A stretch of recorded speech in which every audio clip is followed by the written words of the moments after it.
So, going all the way up to the start, the title is Alegord, as in a gourd of ale. The subtitle, which is meant to be this book, I guess, because the author said that he was intending on going for like 5 to 7 books. On purpose? As in, that was his roadmap.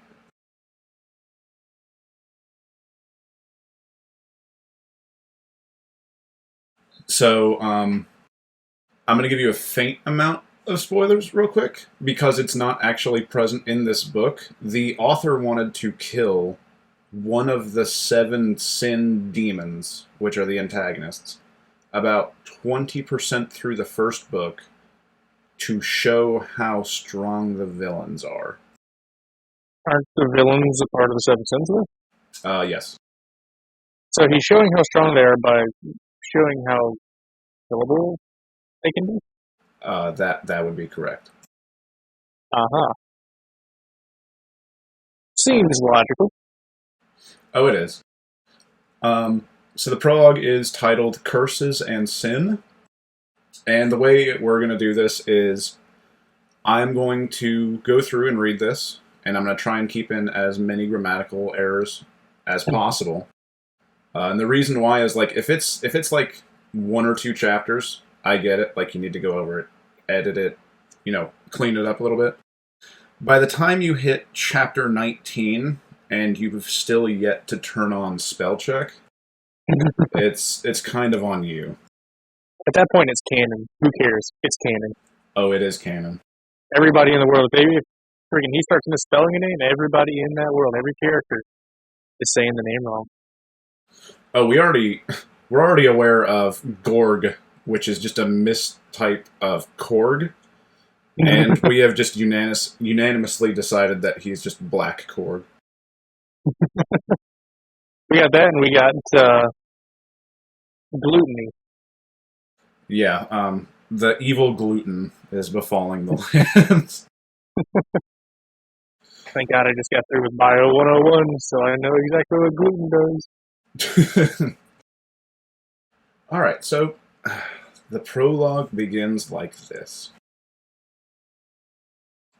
For a time, the races of Alegord knew peace. However, as the seasons change, so does the state of the world. When old leaves fall, new life blossoms in its place. Eventually, the old races of the world fade away while giving birth to the new ones under the gust of wind. It was said that the Elvish people were the first descendants of Alegord, soon followed by the giants and eventually men. Men were a race unlike the pure elves or the gentle giants of Alegord. They were said to be more brutal and aggressive. Men started as so few and so little, but eventually ambition drew them to expand. The once unexplored lands of Alegord gave way to new kingdoms of men. So you're telling me that the humans were fiercer and nastier than literal giants? That is correct. Checks out. That tracks. Yeah. It does. Absolutely. I mean, have you seen the Avatar movies? I mean, come on, look it up. The one thing I will say, if I didn't mention it before I started, I'm just going to go through and read, and if you find a clearly inept problem and you want to address it, just say, like, hold on or pause or something, because I'm probably going to be pausing myself as well a lot. I'm probably just going to be like, confused. So you'll hear the hold up. I need an explanation. However, when men eventually laid claim to their realms, they were left with nothing else to take. At that point, the realms of Alegord were left unchanged for a brief period of time while men did what men did within their realms. The silence and peace would not last when the kingdom of men, known Alvarus, brought forth the end of this tranquility. Alvarus... These motherfuckers are just Romans. These humans are just Romans. Alvarus was said to be a just and righteous kingdom of man, or at least during the reign of the early kings. However, as all things do, they change, and as such, when the early kings were killed off, new ones took their place. The start of what was said to be the greatest conflict in all the lands began with the deaths of the Throks and Morns natives. This was the first time men were held responsible for their own crimes. So Who are that the folks? so it's not actually noted in the book because fucking nothing is in this book. But basically, they're just a bunch of tribal people. Like, I was gonna say barbarians, but they are typed in the notes as Barbadians. Okay, so this is one of those amateur author tropes where they just throw in the name of something so that way you have something to build off of. Okay, who are the mysterious people, and what do they do? We'll find out later in the book. Pretty much. Do we ever find out later in the book? No, absolutely not. You also could pronounce it as Barbadians, which means they might be from Barbados. Do not know. Do they have a Barbados? Well, there is a kingdom full of extraordinarily people. Oh, okay. They are called the Realians. And again, it's not mentioned too much in this book. However, they are listed to be tribalistic, primal, giving way to their instincts, have sand magic, ride spiders. Hold on, what? Sand magic? Sand magic.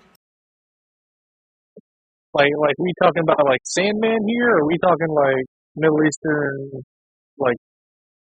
I think that's just up to. I think that's up to interpretation.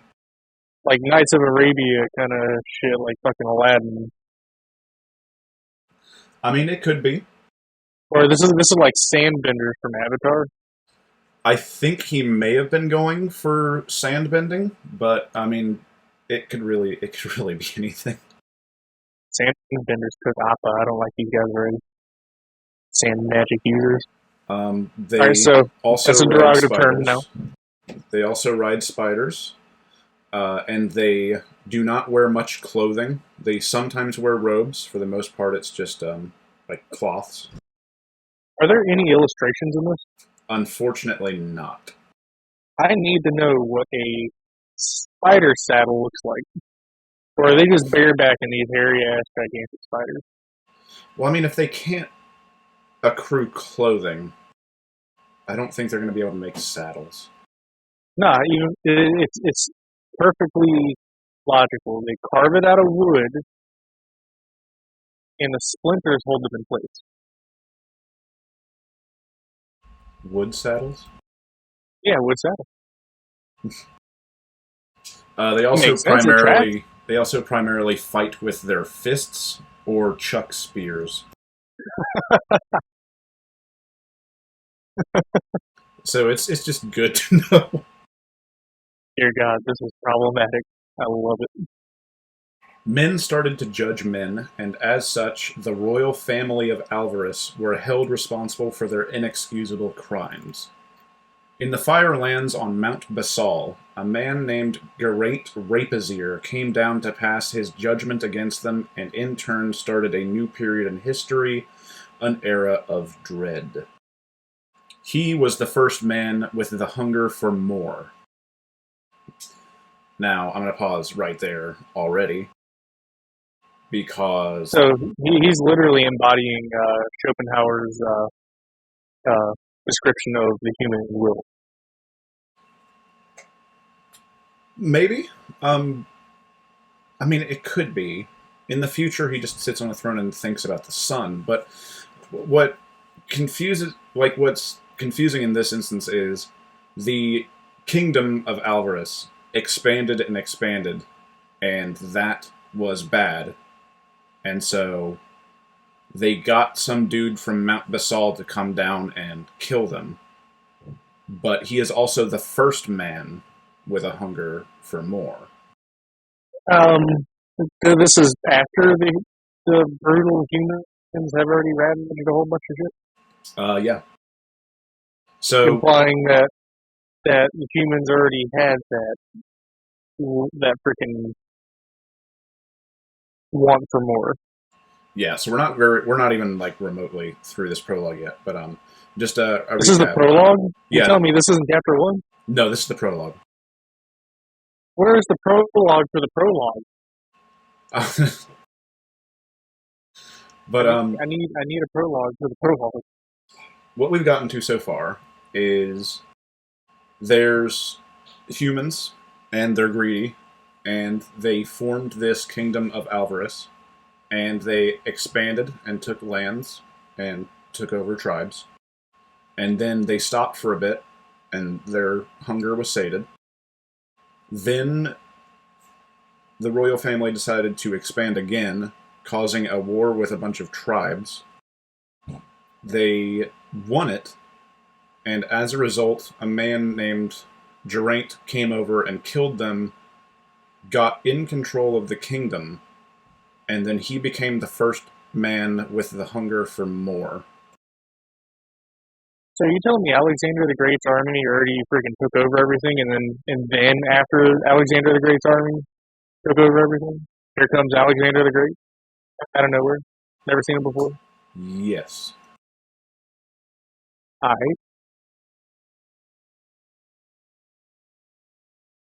An empire was created unlike the likes that was never seen, one that did not knew any kings but one.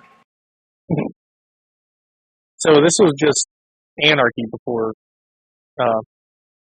me more motherfucker came down. No, it was a kingdom. It had a royal family. They ruled through and did what they did. The only difference is that the most recent king before Geraint showed up is that he wanted to expand, and that was bad. So they brought Geraint here, killed the king, and then became the king. And then Geraint was determined to do the right thing and expand. Mm-hmm.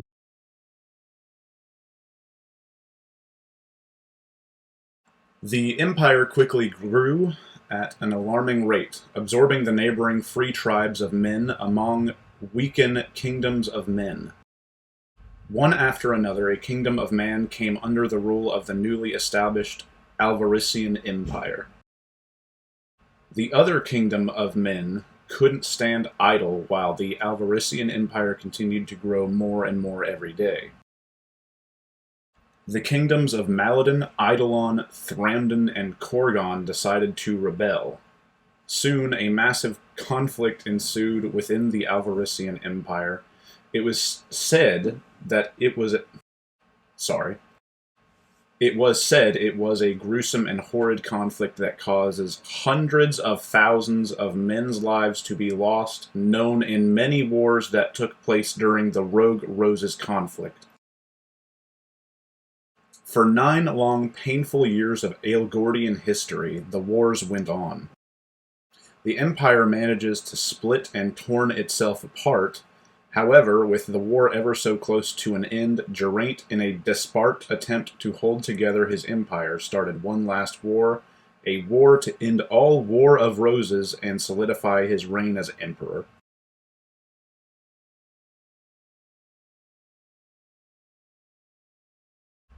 He was an emperor who had yet to taste defeat in battle, and his insatiable appetite for conquest and war did not waver when his empire started to crumble. The other kingdoms of men could not match him and his military tactics. There had to turn for help elsewhere, and so there requested the aid of the giants who had been in slumber for hundreds of years, and the pacifists elven people of the elf realm of Doron. The pacifist elves. The elves are pacifists. Loosely. Oh no, very specifically. They are pacifists. Also, they're Catholic. So, again, it's something that's not really mentioned too much in the story itself, but the entire world follows a single religion. You're telling me there's no other mythos? in this None. for elves and giants? The entire world has a single religion, which is a polytheistic variant of Catholicism. Uh, uh, hold on. How about, uh, no. I'm gonna just listen. Yeah, it's really better that way. The giants had been well-known blacksmiths who could craft weapons of power to fight. It should be noted that they were labeled as gentle before, and they have been sleeping for hundreds of years, so it's not fully explained how they know of the giants or where they're at. Wait, who was sleeping for 100 years? The giants were in a full-on slumber for hundreds of years before being awoken by these dudes looking for help. Alright. When the call for them came, the giants joined willingly as they understood the current state of the world could not last any longer without them. So we're immediately on to another question, which is, they have been asleep for centuries, and yet they immediately understand the current state of the world. They know somehow, instantly, that the Alvarician Empire are the bad guys, and that they have to help immediately. On the other swing of the pendulum here, which one would make them friggin' all-knowing, essentially. The other swing of the pendulum here, they're so retarded that they take the explanation of literally the first people to come by and wake them up and take it as true. Yeah, like that in itself is just fucking ridiculous. The elven people, on the other hand, were more reluctant to join the conflict, as they saw no need to intervene. The elves were considered a peaceful race of old who were known for their mystic arts. Despite having such powerful capabilities, they saw no need to make use of their might for warfare. They did not wish to get involved with the conflict of man. However, heavy pressure fell upon the elves as the need for urgency arose and left them no choice but to join the alliance. They're peaceful. Yes, they're peaceful, they're pacifists, they don't want to deal with war, they see no reason to get involved, but also there's urgency and they have no choice but to enter the war. Pacifist. Correct. With the blacksmithing skills of the giants and the mystic powers of the elves, the newly formed might of the humans, elves, and giants posed a heavy threat to Geraint and his empire. The Alliance gathers all their great leaders to meet at Elehind, the land of the giants, to host the meeting that would determine it all, the fate of the world of Alegord. The leaders of the four kingdoms of men, Eidolon, Korgon, Thramden, and Maladin, alongside Alma of the Elvish people and the Giant Council, met in secret at the sacred Rialian Shrine to discuss the final battle.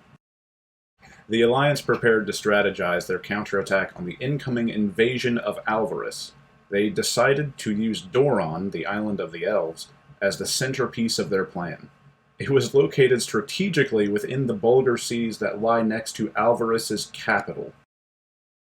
Now, I have to stop again, because it was stated in passing by the author that you can see the Elven Isle of Doron from the coast of the capital of the Alvarician Empire.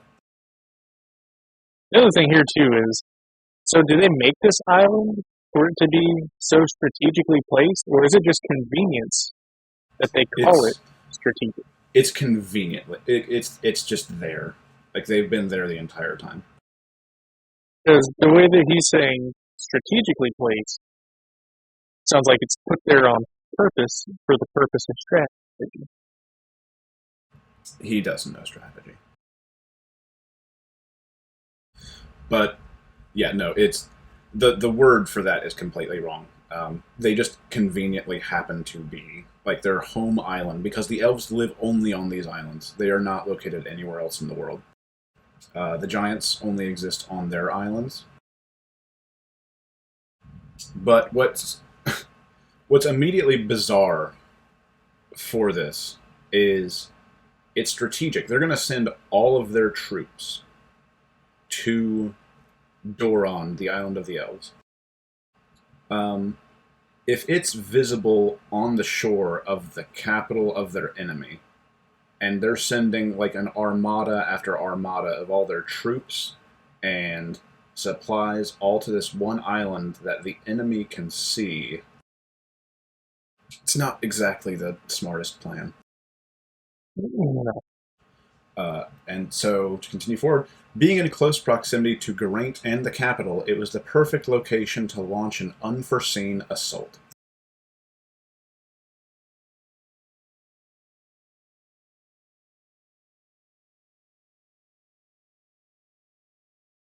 Alma was opposed to this, as it would put her people in danger. The same danger, the Alliance assured her, would reach the peaceful Elven kingdom regardless if they were defeated in battle.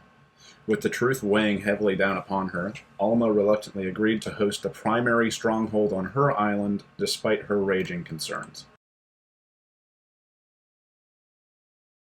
Upon her return home, she gathered her most experienced mages to prepare a magic circle with an incantation strong enough to summon the god's wrath full forth from the sky, which would burst forth from a cloud engraved with the power of the island itself in order to destroy the capital city. So, why couldn't the elves just win? Like, full stop. Why would they need an alliance? No, they would literally just blink shit out of existence at that point.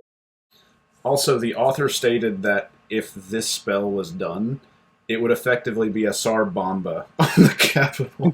Oh, God. Like, sweet baby Jesus. That is the end. Also, if the island is in sight from the capital, that means it's around 3 miles away. That island is going to be nuked too. She summons 20 strong mages, and all strong enough to pull off this spell with the sufficient amount of magic required. While the remaining human kingdoms of men prepare to launch a full-on evasion against the incoming Alvarez forces. Evasion? Evasion. Like evade. Another turning tail? Presumably. The magical incantation would provide the necessary distraction for a smaller assault unit to sneak into the capital to behead King Geraint himself, while the armies of men deal with his generals. So, their plan, also, Geraint is listed as a king, even though he would be emperor of an empire. So their plan is to Sar Bomba the capital, while at the same time sending in a SEAL team to behead the king, who is in the capital about to get nuked. Peacefully. If this final battle ends successfully, which is not really a battle, it's just nuking someone, it's like a nuke and an assassination, which their assassins are going to get nuked too. So. I mean, it's them sending in the SEAL team's completely fucking pointless. Well, legitimately, it is. Just make sure the motherfucker is there, and then boom. If the final battle ends successfully, it would mean the end of the great conflict of Rosazand, the defeat of Geraint. However, Emperor Geraint somehow caught wind of the newly formed alliance plan and marched off there himself with a group of his strongest men. In retaliation, he orders his men to slaughter the entire race of elves on the island of Doron in order to stop the spell from being cast. But literally, the great General Emperor dude is in Elven territory. Yes, him and his 6 best generals. As the elves were slain by Geraint and his men, Alma put up one last farce in order to punish him alongside the world itself for the death and destruction of her people by casting an evil, wicked spell that would cause ruin to the world. A farce? Like, yeah. Are they about to cast, like, Tasha's Hideous Laughter on this dude or something? It's, even though that is an incredibly comical spelling error, it's going to make a lot more sense once you realize what she actually did. Oh, God. A Did thick... this turn this into an Austin Powers movie? No, but you may consider it like the shittiest background story for like a D&D villain group ever. A thick, dark cloud emerges from the depths of Doron Island, where the original spell was to be cast, with the dead bodies of her murder mages as the catalyst for this newer variation of the spell. The pacifist murder mages, right? That's right, the Elven Catholic pacifist murder mages that have nukes. We're gonna kindly bomb you. Dear God, that's how I picture modern British going to war now, or Canadians. Sorry about this, bloke.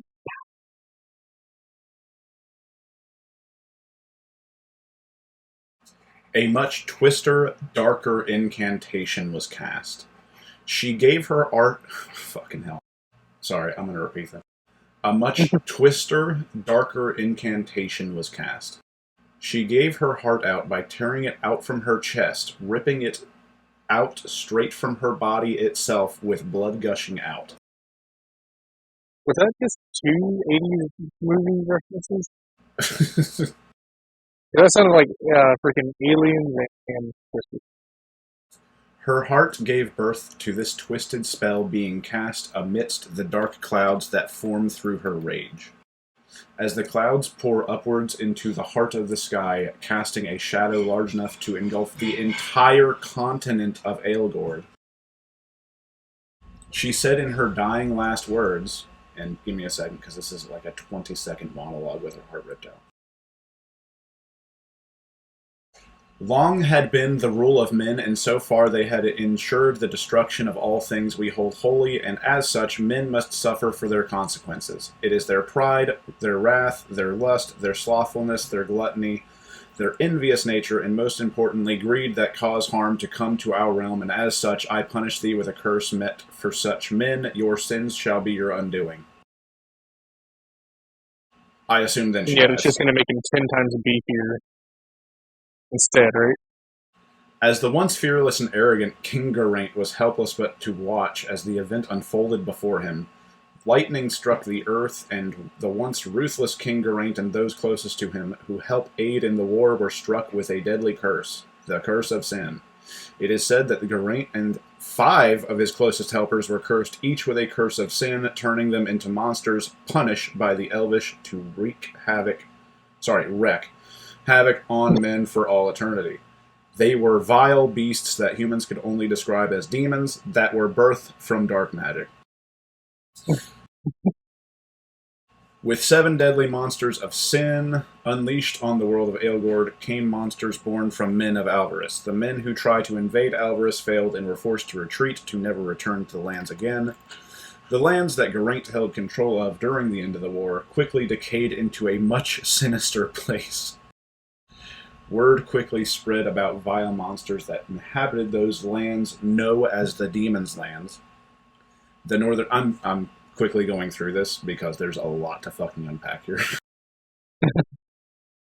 If you need a second, just tell me. No, I'm just trying to keep up. The northern region of Alegord quickly transformed as the cursed men of the once Alvarician Empire turned into demons, changing the landscape completely. Now, nearly 50 years later, the lands north remain unexplored and untouched as men do not dare to visit. It is said that hordes and hordes of demons lay north alongside the great 7 demons of sin, waiting to devour any foolish men who wander out yonder. And that's the end of the prologue. So they essentially Scooby-Doo Zombie Island these freaking 7 generals. Kind of. So one thing to immediately point out, to follow up on the spelling error of farce, the author explained that they are still mentally perfectly fine. Oh, so it's just a prank, bro. It's just a prank. So what she did was she made her enemies stronger and then died.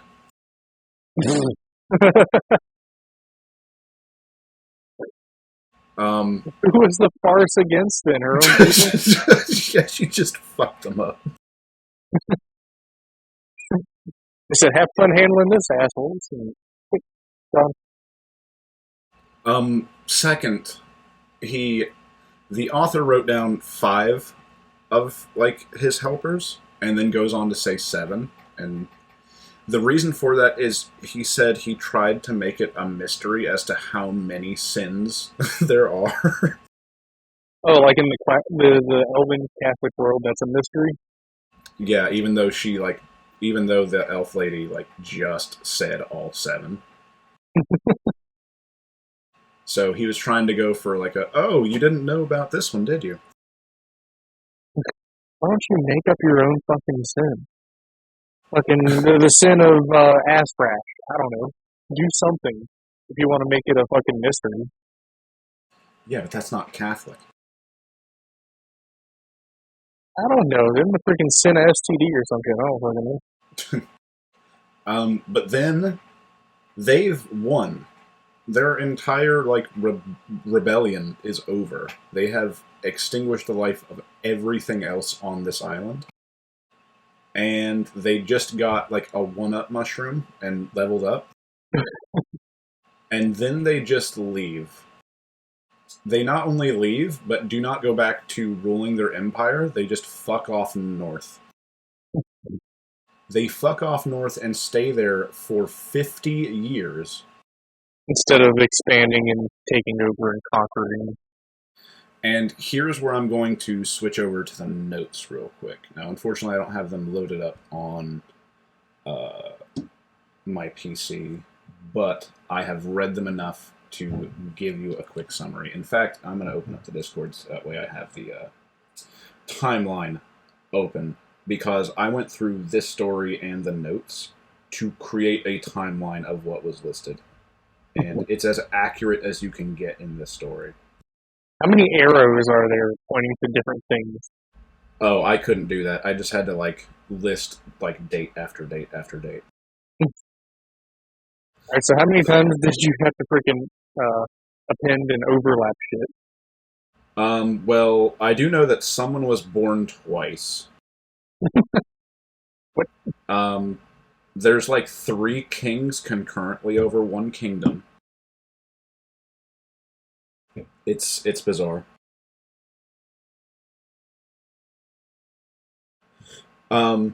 So the exact year, so the 7 dudes leave. Like, they just leave and don't come back. They don't say anything. They don't run their empire that their entire goal is to expand upon. That year, the empire collapses. For why? Well, because they don't have their emperor or their generals, and they just won the war. You telling me there's not one single competent asshole that's like, oh yeah, I'll take advantage of this. I'll be the new guy. I suppose not, because that year the Alvarician Empire falls and turns into a number of tribes. So they literally resort to freaking, what was it? Freaking Bacterianism? Becoming Barbadians or Barbadians. Yeah, they become Barbados. Yeah. After being Jamaica. Pretty much. And then the additional dates that I'm going to, or the additional number of years I'm going to list are vague, but the problem is I had to estimate how long in between these things are, because it's simply labeled as the empire fell 50 years ago, and the present day is clearly 50 years later, and that there's a particular point in time that existed decades and decades ago. So, 3 years after the Alvarez Empire falls and turns into tribes, the tribes rejoin into the kingdom of Maladin, which you should note was already a different kingdom that fought the empire.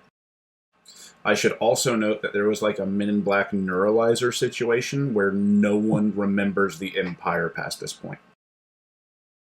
None of it. Yeah, that would have to be some kind of outside effect because nobody would forget that after 50 years. Yeah, no. 50 years, no one remembers the Empire. No one remembers like who these demons are. Except for people who do. It is... You'll understand. Will I, though? No. 4 years after Maladin becomes a kingdom, it dissolves into 12 kingdoms. Then, 2 years after that, some asshole named Korg the Conqueror shows up and unifies all 12 of the kingdoms into one kingdom of Maladin. And it's been unified. It's been unified for about 30 years. And it's... Actually, no. Sorry. Give me a second. I'm missing a conflict. 19 years later, there is another civil war called the Battle of the Five Kingdoms, where Maladin splits into 5 again, and then reforms like 2 years before the same year as the start of the story, and is already on the verge of splintering into 12 again. So, the Kingdom of Maladin is a very stable country, as you can tell. Oh, yeah, it's stable, alright. So, are you ready for Chapter 1, or do you need a moment? Because that timeline thing was just a catch-up, because this book doesn't explain shit. This is perfect timing because I just ran out of beer. I'm going to go get another one. Okay. Alright, I should be content. Okay. Chapter 1, The Bastard Son. Alegord gasped at the sight of the sword. It was as if the knight's duty was beckoning to him. As a child, he reached for the blade as if it was his own. Wagging the blade upwards as if he was a soldier himself, he sliced and diced as if many monsters presented themselves at once and even drew blood across the ground. He did not know what or whom he cut. As he looked up, the boy drew a long frown as he stepped back. Oh, so my dude went from NPC to level 1? He just killed an NPC to gain a level. 3 XP to next level? Sign me up. Sorry, poor random citizen. Alegord was seated on horseback. He looked somewhat exhausted as his horse slowed to a trotted pace. He had been on the road since the day before and hadn't stopped since.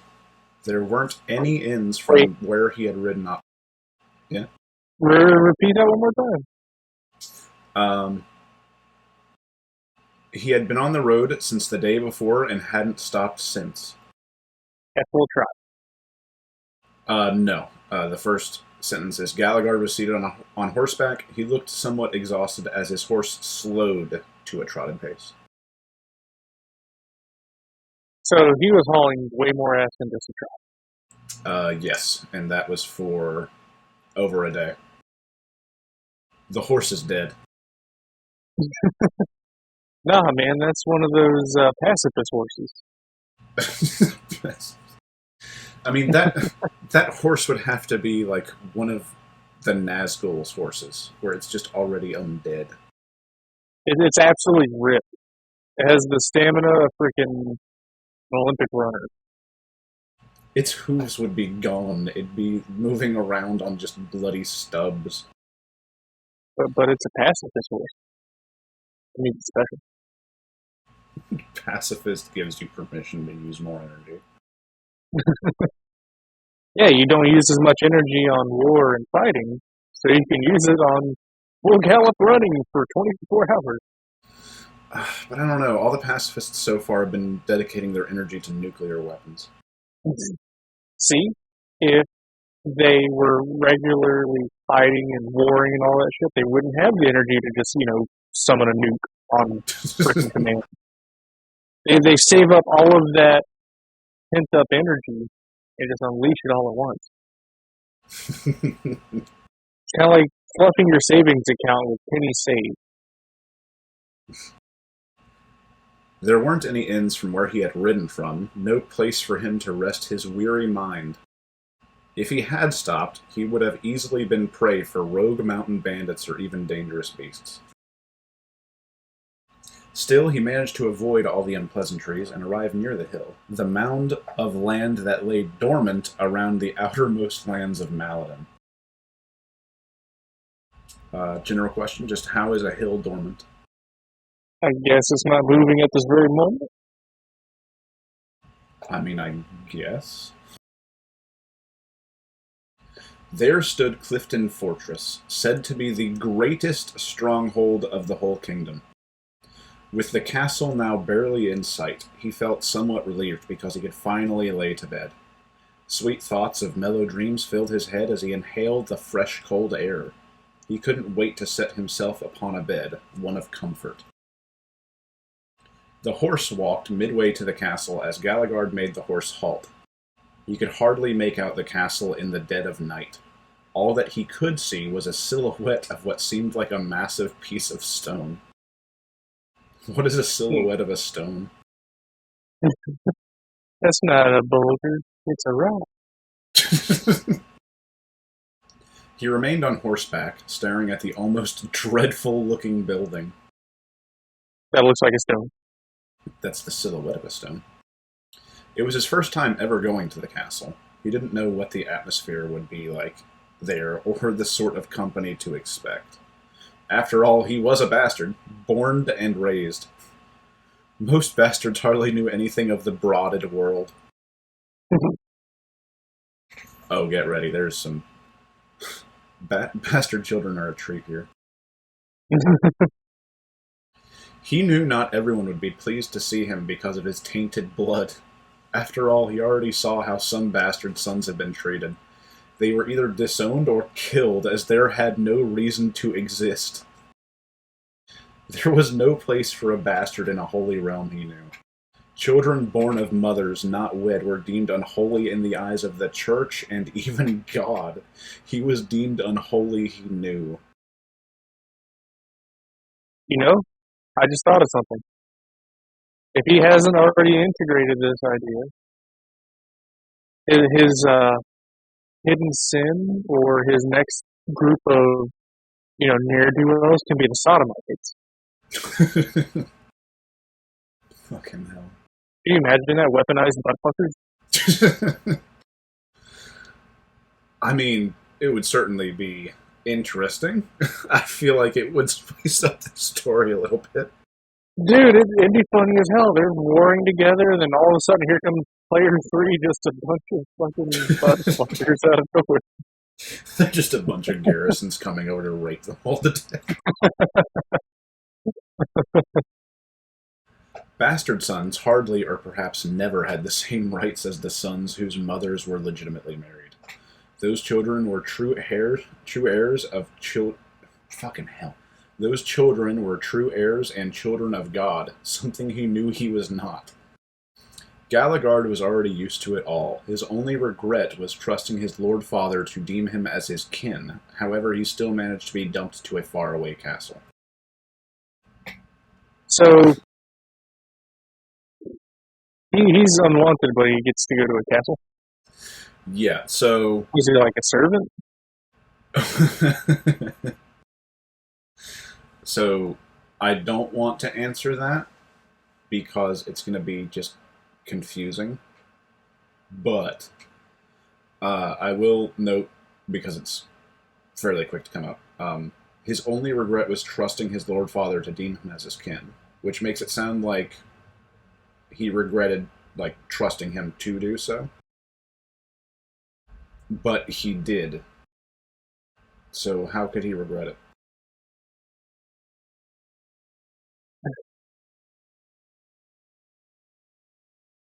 I don't know, maybe that's some retrospective shit right there. Like hindsight 2020. I mean, I guess. Also in the story, it wasn't his choice. so there wasn't really much to trust. He was kind of Like, he was just born into it. He was just well. in the situation. I mean, yes and no.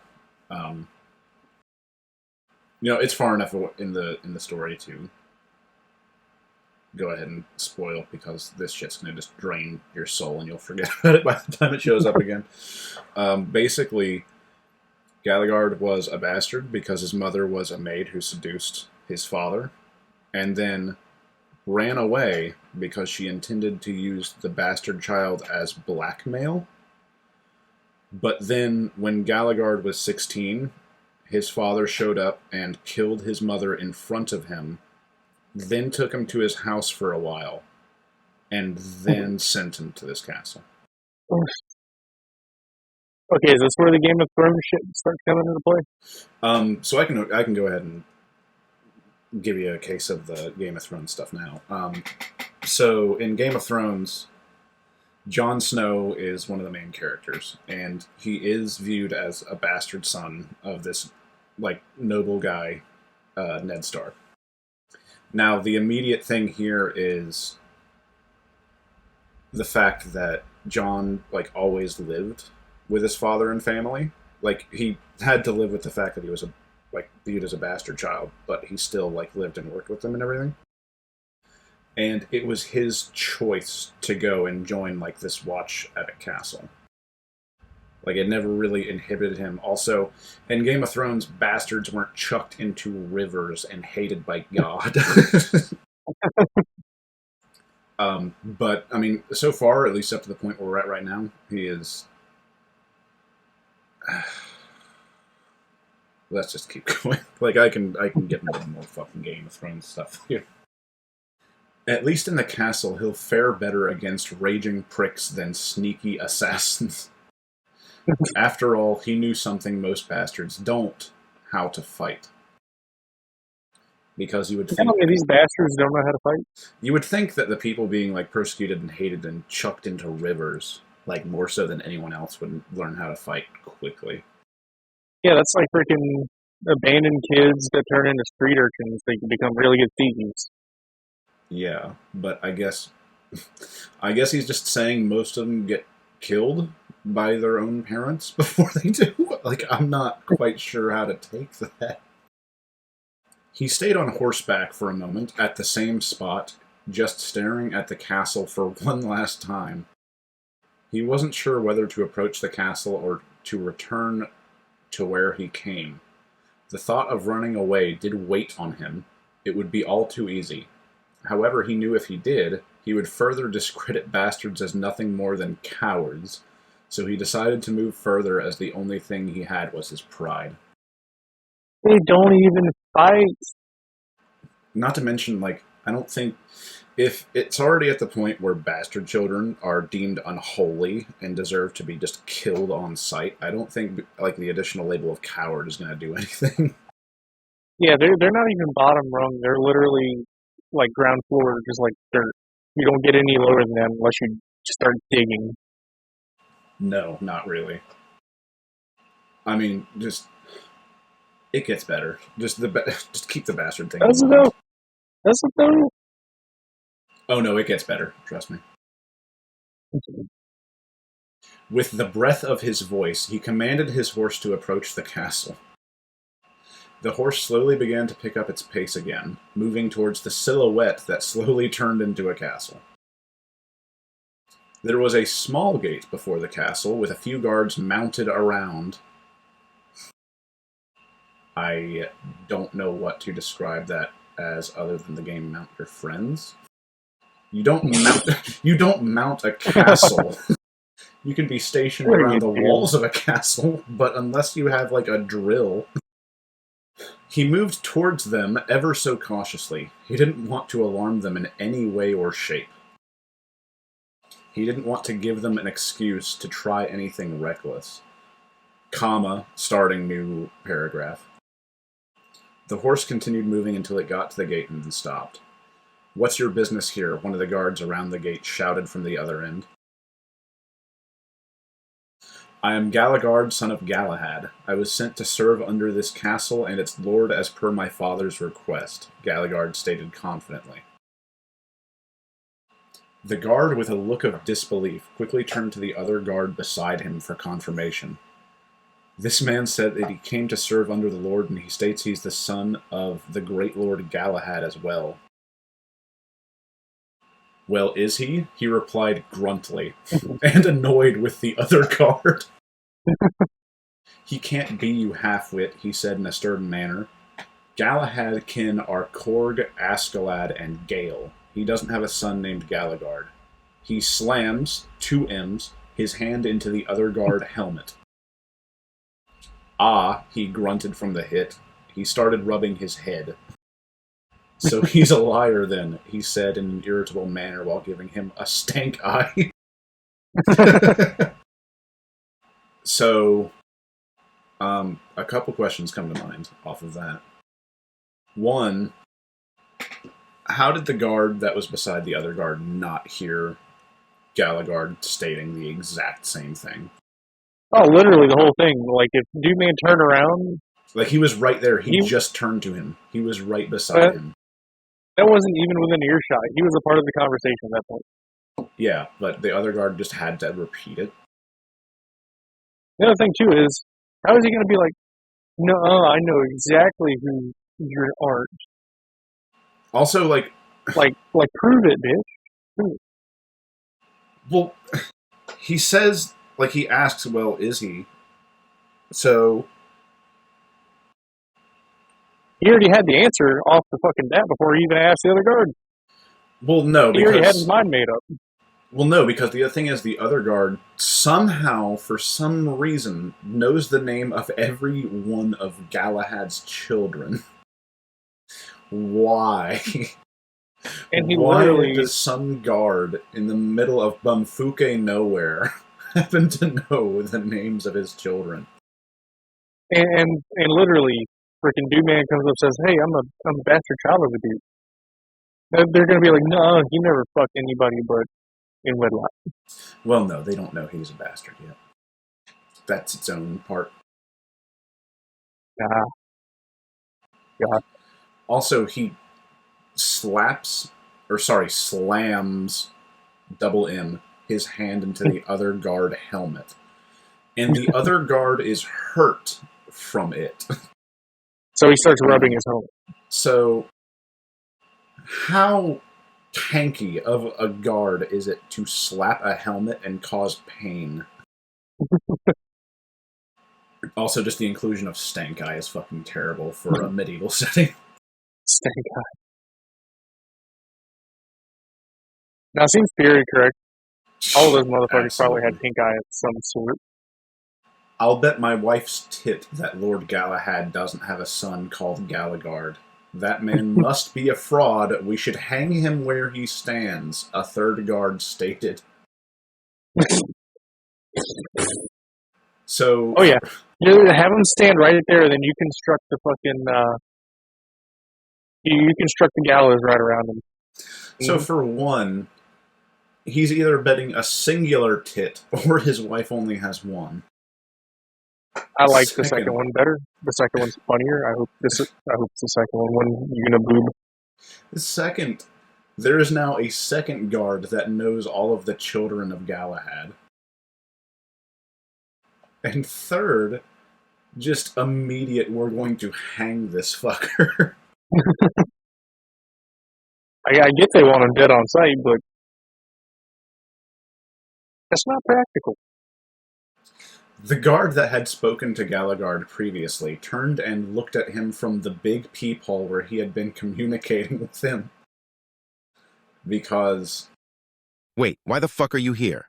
I could be wrong, but I feel like they would either be talking through just open air, like over the wall to the other side, or just through the, like, wooden gate, because, you know, wood doesn't completely stop sound from traveling.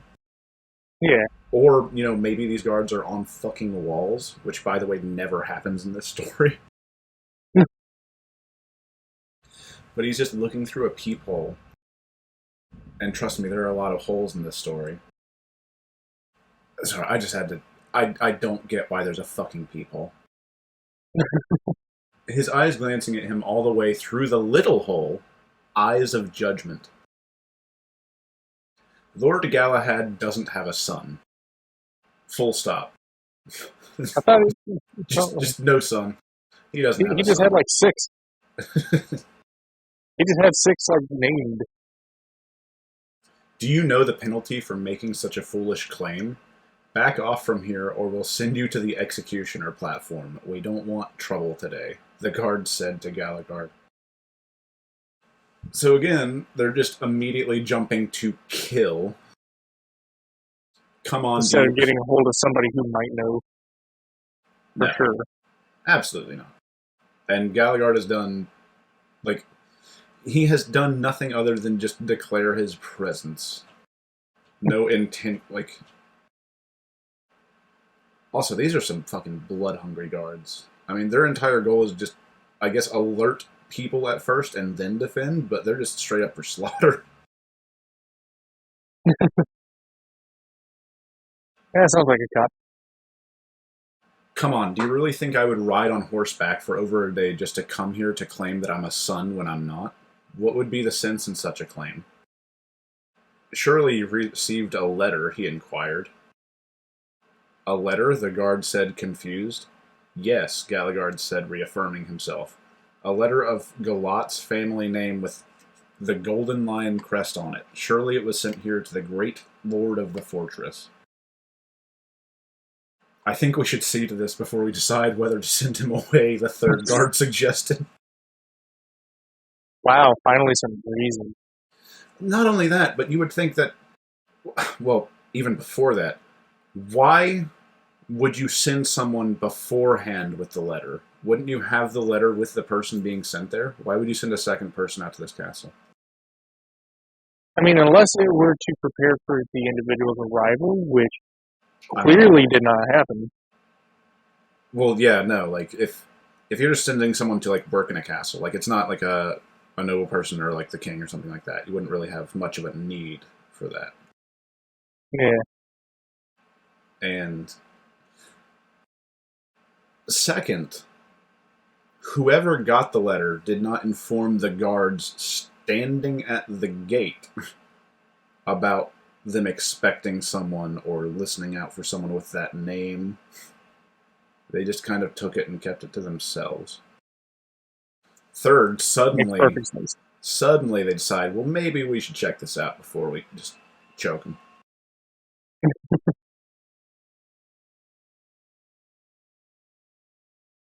But Lord Henry is asleep now, another guard said. Then go get William, he'll surely know. Off to it, the other guard exclaimed. One of the guards then ran into the fortress to inquiry about the strange man in front of them.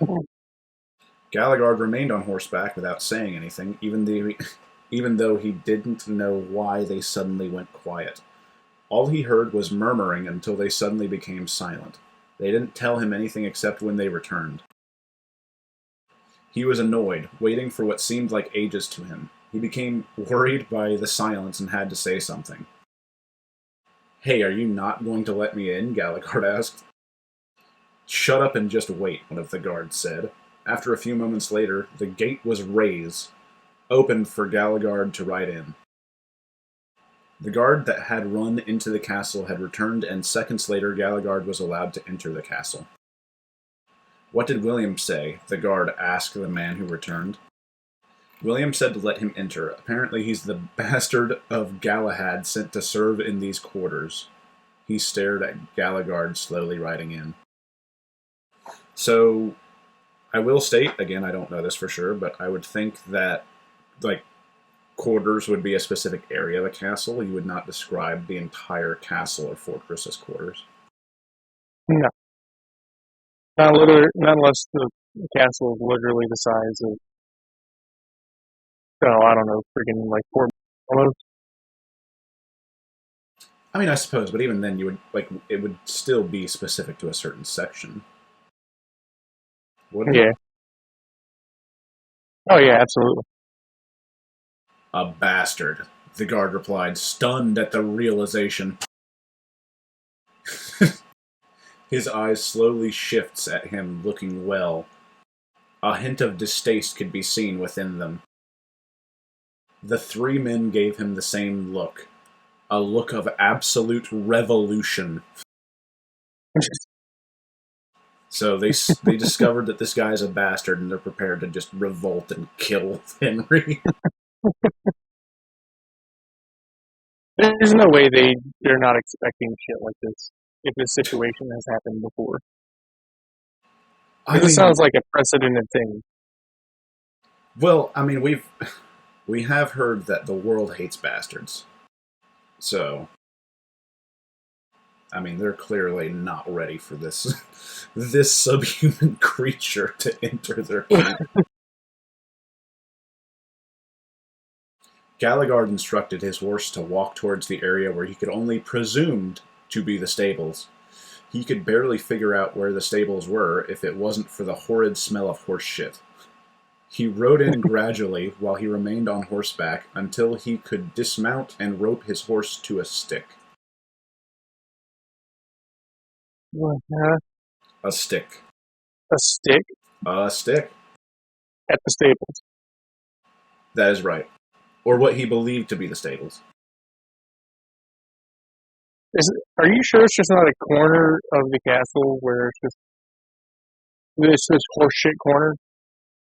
It's just a mound of horse shit. He just leaves his horse there. And freaking Galahard over here is so fucking stupid. He's like, oh yeah, I'm gonna just leave him here because it smells like horse shit. I mean, that's a fair place to leave your horse, right?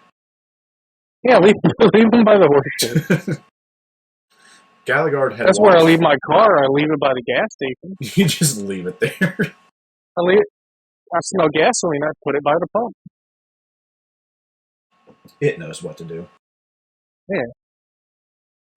Alegord had walked for a short distance and then stopped. He stretched his arms to the side, breathed in fresh air from the surrounding of the castle, and smiled.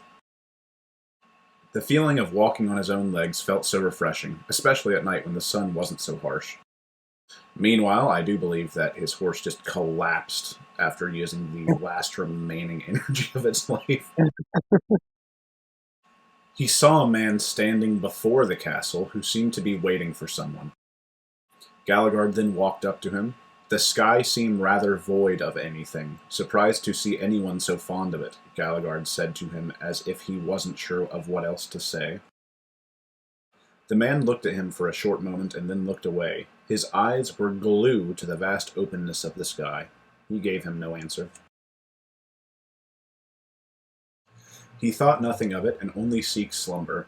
I wouldn't suppose you would know where the sleeping chambers is, Alegord asked, hoping for an unresponse this time.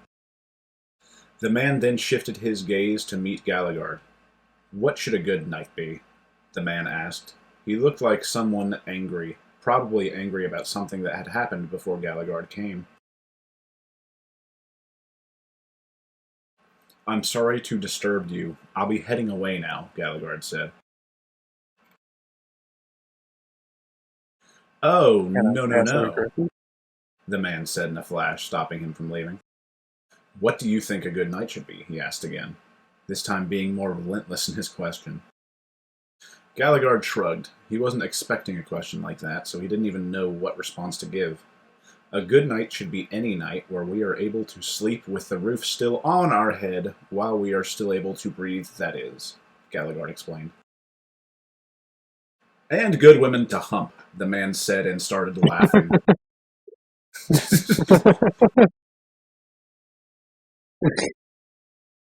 Yeah, because humping is an activity. It certainly is. Yeah. He had been acting rigid, but he is now loosened up. It was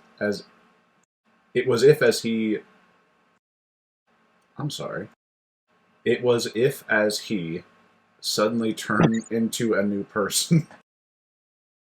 Alegord remained quiet and looked at him as if he was seeing a stranger than the one he knew up until now. He almost seemed to change in an instant, how odd he thought. The man laughter came to a halt. A good night is exactly that, but how can we ensure every time can be one? He took a moment to pause. We cannot. There's no telling when this castle could crumble now beneath our feet or when we could die within our sleep. That is the fate that we must all accept when we served in a castle. All we can hope for is luck that we do not suffer such fates by the gods. So this man's a bit of a downer. So, question. So, man laughter is laughing about castles and humping. Is woman laughter just laughing and giggling about fucking cooking and lipstick and shit? Woman laughter As opposed to the is, man laughter? woman laughter is when you chuckle when another woman's water breaks and she's immediately full on to labor and giving birth, as stated in chapter 19. I was not expecting that galaxy brain of an evolution on this shit. Oh, absolutely. Well, at least he has the forethought to think about that shit. Oh, I'm sure it was not planned whatsoever. He walked up to Alegord and put his hand around his shoulder. In any case, how are you, bastard? He said in a joking manner. A response didn't come from Alegord immediately. He looked at him for a moment with a deadly gaze. He hated the name bastard and being referred to as such. Alegord shrugged, the man's hand off his shoulders. I see, he said. You don't seem to like being referred to as a bastard, son, but that's who you're. As long as you're in this castle, you'll always hear people call you that. You just have to get used to it, or else how will you survive in a place like this? The man said to Alegord. I didn't make myself a bastard, son. I don't like it when the name is attached to whatever I do, Alegord said, frustrated. Come on, it's not that bad. It'll make you stand out among the rest, too. You don't hear people referring to someone as a legitimate son. Like, you can't say, hey, you legitimate son to someone. Why? Because there are many more legitimate sons than bastard sons out there, the man explained. So he's trying to lighten up the fact that in this world, bastards just get murdered. Hey, you have a mark of death on you. What are you doing? Just stop being depressing. Lighten up. It's only your whole life. Children do not have the choice to choose, so why do we force these names upon us? Alegord asked out of disdain. He muttered.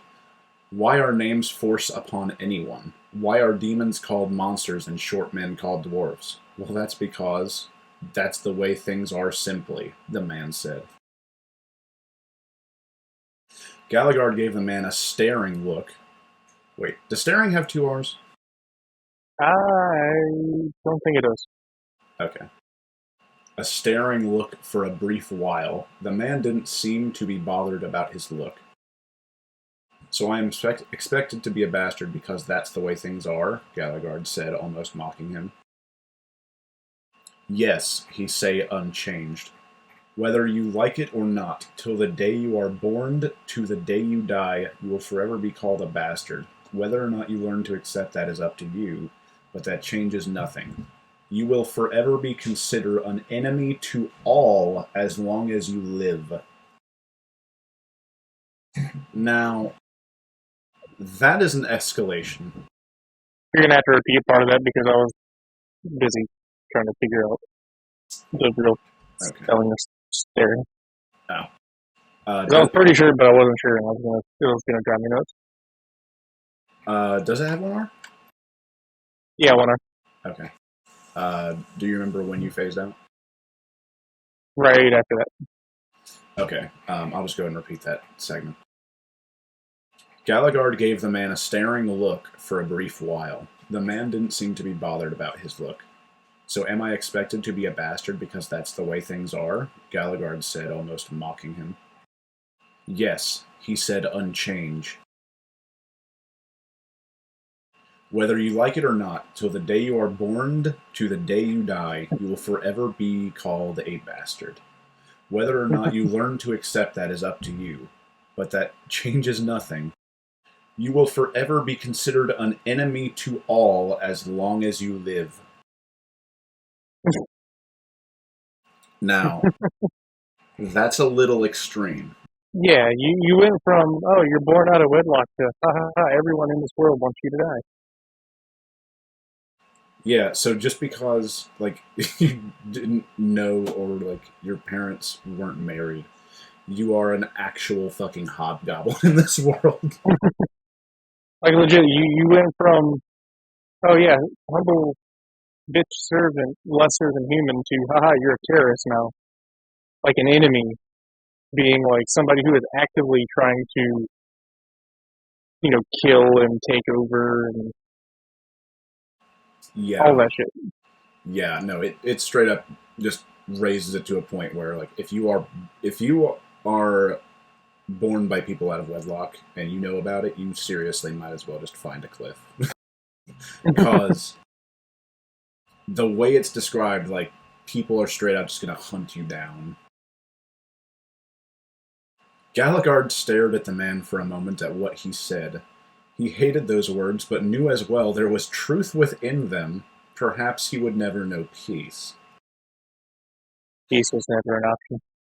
Never an option. Well, I guess condoms. No, that makes too much sense. Eh, too expensive. Do sheep exist in this universe? Maybe. So it's possible they have the technology. It is possible.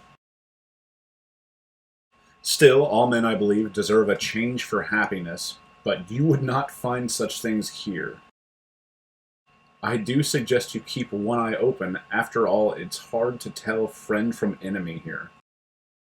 And this is supposed to be a stronghold full of soldiers to, like, protect the land. And everyone, I guess, is just killing each other here.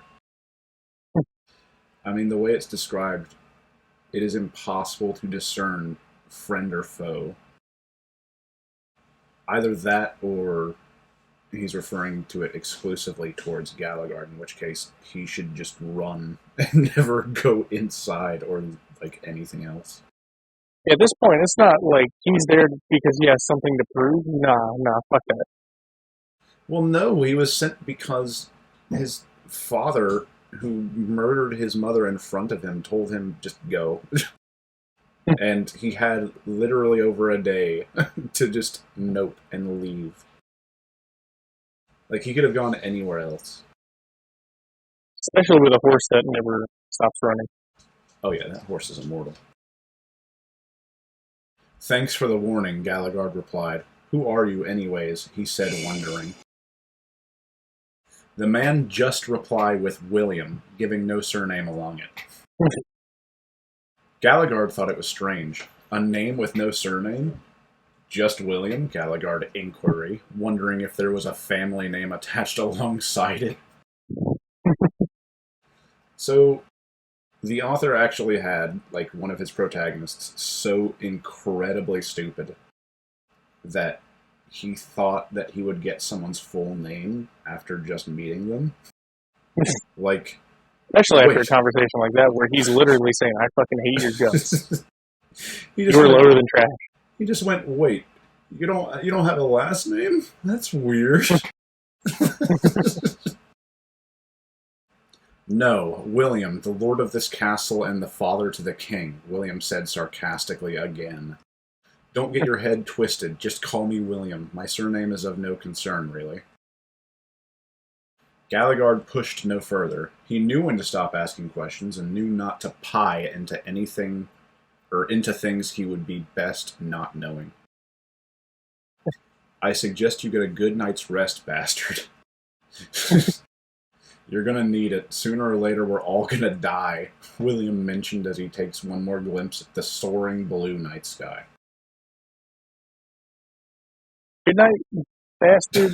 Here's a heavy dose of existential crisis. Have fun.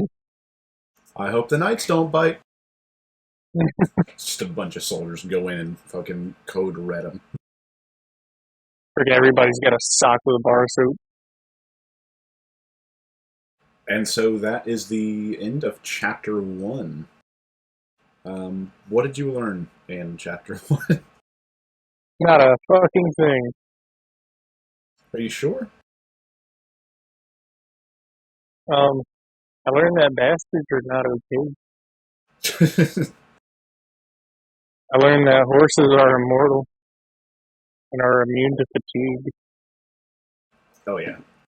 Well, I mean, maybe just this one horse. Just the one. Just the one. Speaking of horses, I've learned that you can just stake your horse anywhere you smell shit. Yeah, but in order to do that, you have to make sure there's a stick around.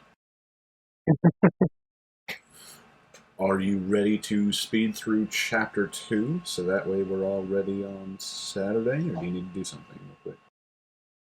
Okay. Okay. Chapter 2 is Glimmers of Troubles. This time we're going to be focusing on William. When Lord Henry spoke William the Guard. William the last nameless. When Lord Henry spoke of the bastard, he knew news and speculation would quickly run rampant throughout the huge fort.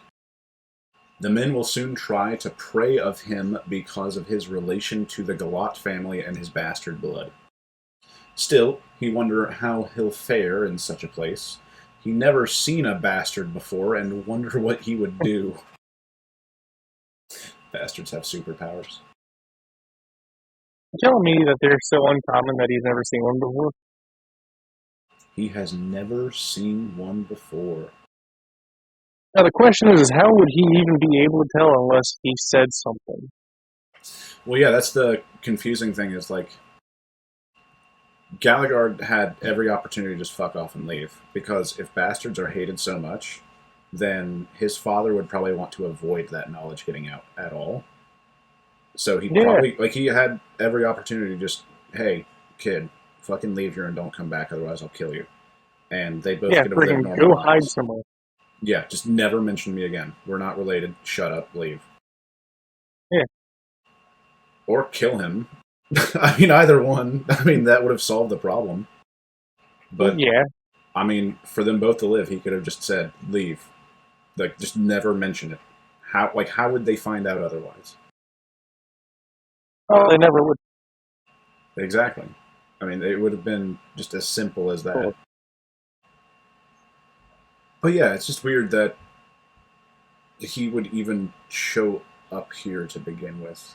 You would think that he would just be able to run away. No, that just makes no sense. You tell me there's no like community for people like this? Community of what, bastards? Yeah. No, because they're unholy. If there was a community, it would just be like a nice, organized set of buildings where they would probably be forced to work for a while. I'm thinking like a secret society or some shit. Like they hide each other. Well, I mean, that's if everyone's just retarded. Because if they were all intelligent, they just wouldn't tell anyone. They would go about normal lives. Exactly. And again, not to deviate too much further from this chapter, but it's implied that, like, the bastard hate goes to anyone that is born out of wedlock, not just, like, nobility. So, how would anyone know of a bastard child from, like, two commoners? No, they wouldn't know. They would have no clue. What about the bastard cows, though? Bastard cows? Yeah, what about the bastard cows? They're unholy. You cannot drink their milk. When the next morning begun, it was in a massive darkness. The only light... Actually, quick question before before I really even remotely continue. As a DM, have you set up any, like, castles or buildings that are designed to be like strongholds? I have a couple of different dungeons. One is technically a stronghold for a ancient mage, which is going to turn out to be an illusionist. Okay, but it's meant to, like, even a dungeon, its main purpose is to sort of keep people out who aren't allowed in. Yeah, exactly. So it is meant to stand the test of time and like handle some fights and things. Oh, absolutely. Okay. I just wanted to ask that. How how would you perceive like sort of the walls, the floor, like the general state of that place? Um, I mean, everything would be, fortified. It would be functional. I mean, Like if we were playing right now and I was a character and I was walking in to like sort of like one of the main areas, and in this instance disregard like any enemies around. How would you describe like a hall or a general area of that stronghold? it'd just be lined with stone, maybe decoration. Could be thick stone. Okay. I mean, everything would be well built, well organized. There wouldn't be shit laying around unless it's been ransacked. Okay. I just wanted to get like an example, just because we are currently within the strongest fort in the kingdom, and so I wanted your input on Okay, what it. so it's a real fortified stronghold. Fort Clifton, yes, it's supposed to be the most impressive like stronghold and fortification along this wall. So just keep that in mind. When the next morning begun, it was in a mass of darkness. The only light that could be seen was just a scanty fragment of the sun's glow. It seeks through the war-turned holes of the room. Yet he was up while hundreds of soldiers were still asleep. The men were laying upwards and downwards throughout the huge, damp, and barely lit great hall. Some lay on the rushes consisting of grass and straw strewn about, while others had their backs against color fabric tapestries of red golden lions. The bastard stood upwards, clutch with his bald, close to a tapestry. His eyes seemed fixated on the lion symbol on it. William couldn't help but notice this. Slowly but steadily, some of their eyes began to open. Men, both broad and skinny men alike, groaned at the call of dawn. Crickets began to chirp. What? So you're telling me that I'm guessing this common room, this quarters, has It a is great supposed to hall? be, yeah, it's supposed to be a great hall. Like, we're in the great hall section of this stronghold. Oh, like the great hall of the castle. Yes. And it's got people sleeping in it and straw on the floor and shit? Yes, the soldiers Light coming through? are sleeping, quote unquote, upwards and downwards on straw and grass. Do they not have bunks for this impressive castle? I find the mere thought of that insulting, sir. Oh, I'm sorry, that just made way too much sense, didn't it? Yeah. What Yeah. the fuck? Crickets began to chirp and rodents began to move. A man suddenly began to shout at the sight of a rat crawling up in his boot. The rodent In the manages castle. in the castle, in the Great Hall. Whoa. What kind of shithole is this? This is the most impressive shithole on the planet. The rodent manages to climb its way downwards, starting nipping at his flesh as he agonizes at the overwhelming pain. He let out a cry before he tossed his shoe off into the corner of the room, releasing the rat from his shoe. This man's fighting a rat. First thing in the morning. The rat started to scamper all around with no light to guide its sight, only choosing its path at random. It crawled through and around every cramped corner, startling the nearby men into a panic. The rat manages to run all the way down to the end of the room until an unsuspecting boot appears, crushing the rodent. Disgusting, William thought as his eyes glanced at the sight of the rodent that he just killed. The guts were splattered all over his boots. When he stomped on this rat, it detonated into just bone and viscera. It's like stepping on a rolled up ketchup packet. Alegord never saw such a sight. The rodent little guts were scattered all across William's nicely cleaned boot.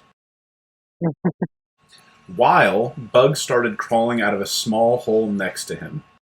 What a jump! Are you kidding me? He glanced at the hole, which was partially grass combined with the stone of the great hall's floor. He found the bugs crawling out of the hole unsettling. Yeah. So there's just holes everywhere.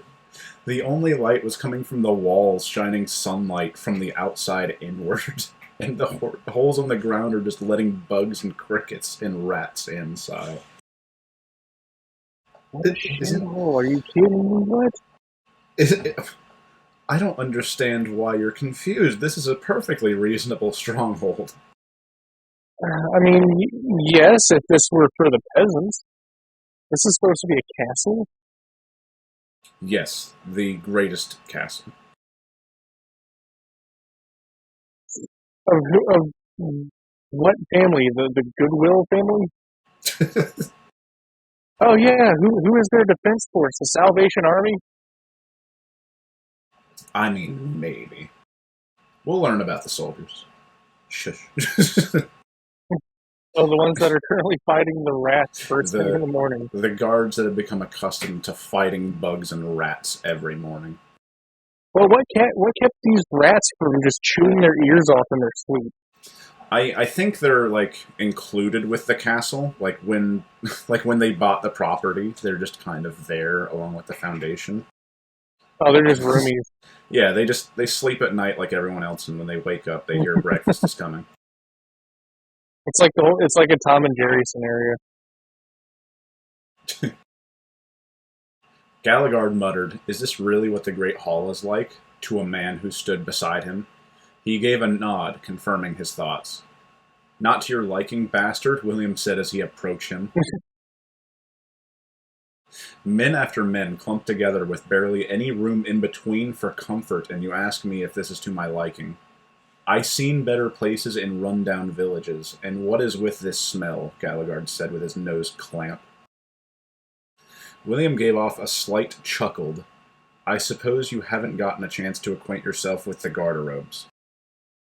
So, quick note, and this took a quick Google search. Garderobes are basically like old medieval, like basically like latrines and toilets in fortresses and castles. Yeah. Right? So, how fucking gnarly are their shitters for the stench to fill the Great Hall? I mean, where is the nobility and the lords of this place? Like, they have to be like disgusting, like the Lord is a freaking reasonable ghetto man. motherfuckers. He's a very reasonable man.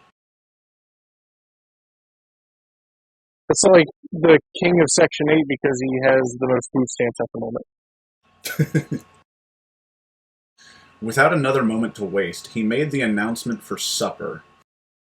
He spoke stern and steadily. "It is the hour of supper. Make haste to the dining hall," William announced. At first dawn. Yes. Hmm. I mean, everyone has dinner as soon as they wake up. Yeah, I suppose so. It's 5 o'clock somewhere.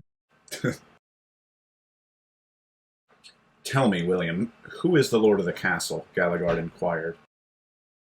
"Him? Lord Henry? Well, let's see," William said as he took a moment of pause.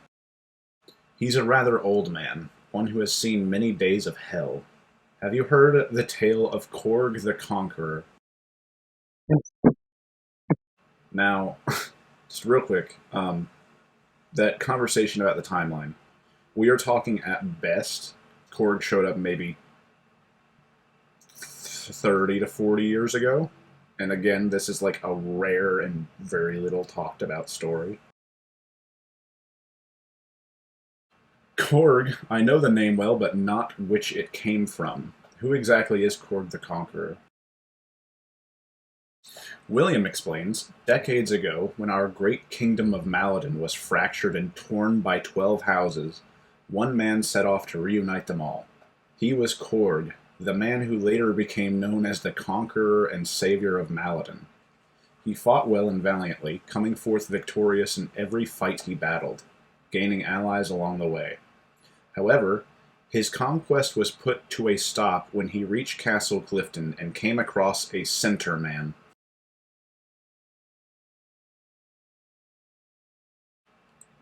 A center man. Yeah, I have no idea what the fuck a center man is. Is that like the bitch in the middle, like Bukaki style going on? I mean, potentially. I mean, that's certainly a strange person to inhibit your conquering, but no one has come on this man. You must be the one.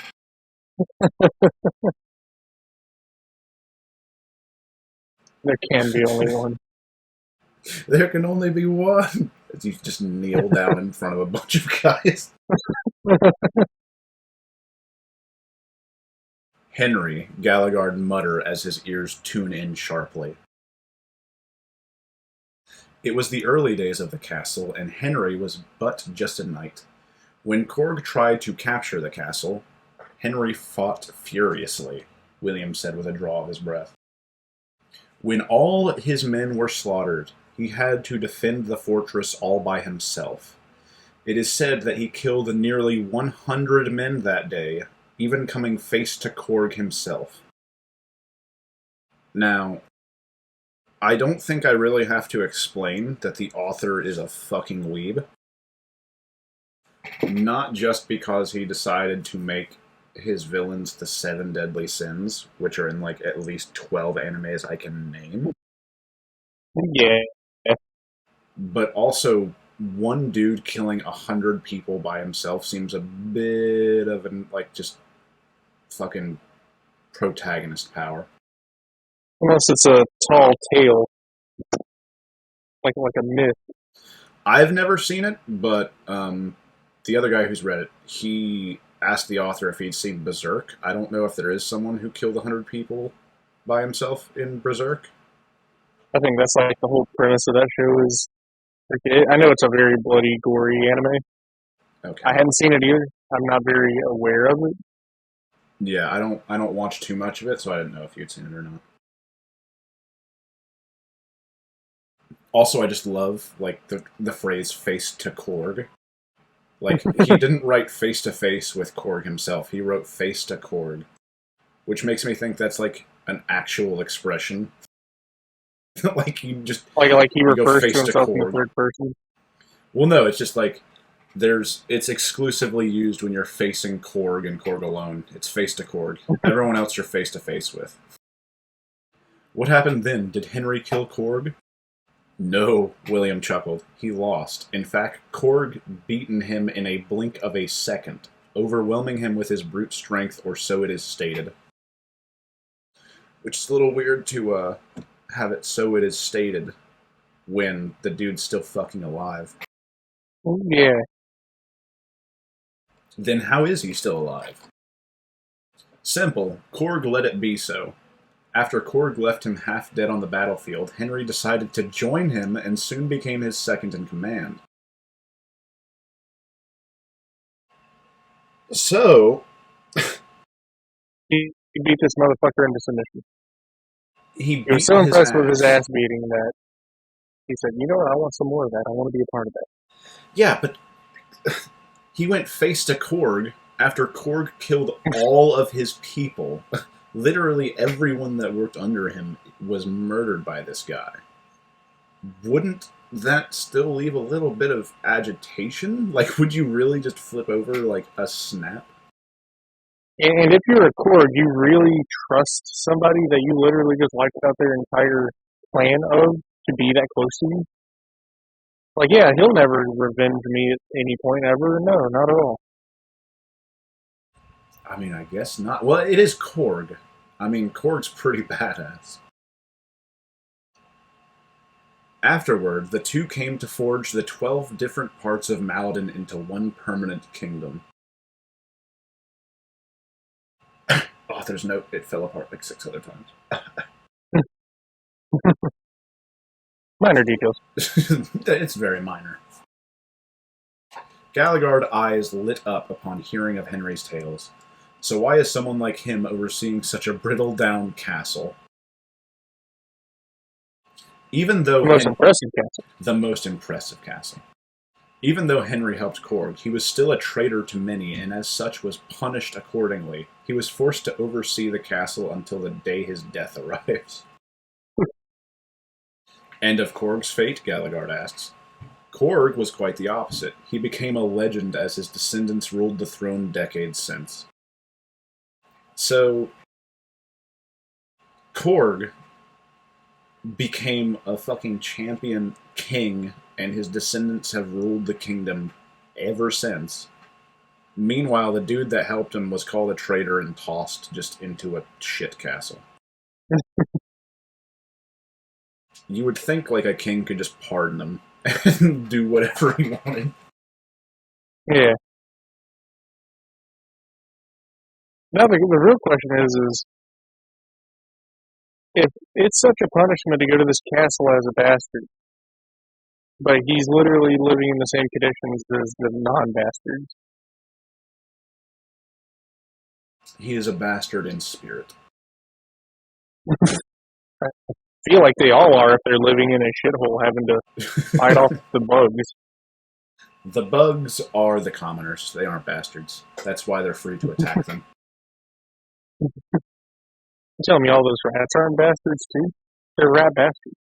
They are civilized bastards. I'm sorry. They are legitimate sun rats. I see. Henry seems as a worthy man. If only fate had seen it as well, Alegord replied. So what of you? William inquired. Me? Alegord said, confused. Yes, he said, reaffirming himself. That symbol is one of... Fucking hell. That symbol is from one of the higher houses of Maladin. He pointed at Alegord's cape. Alegord glances back at his cape. Although I've been granted this rank as an honor, I suppose, I've been forced to serve this castle as well as a form of punishment. William chose not to press any further. And all these characters just give up way too easily. Yeah, they do. They reach the end of the current stairs, stepping onto the roof of the great hall, and where the Tower of the Lord begins. They took a moment to stop as Alegord looks around. William could see Alegord's eyes lit up as he stares at the scenery of the fortress. It's quite huge, isn't it? He said as Alegord took in the whole scope of the huge castle. Alegord looks upwards at the tower, amazed at how high it is above them. Is this really where the castle lord resides? He thought. It was much taller than he could ever had imagined, and the night... You telling me he hadn't noticed that yet? No. No. It was much... That's exactly what would happen to me, too. If I was just, in Saudi Arabia, just sticking around, oh yeah, I hadn't seen the Burj Khalifa until I was right up on it.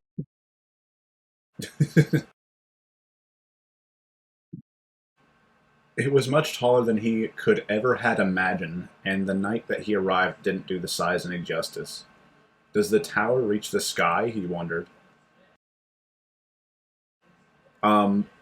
So we're going to continue, and it's going to try and describe the height of this tower. But I need you to understand that the author said that it was roughly the height of one metal electrical pole, as well as the size of a building on top of it.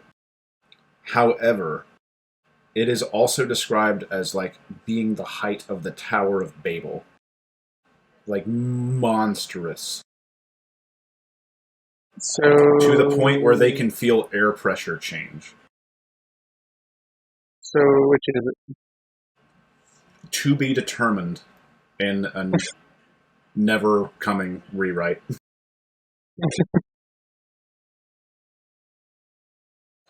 Even the castle itself was quite huge, being placed up the top of quite a huge hill.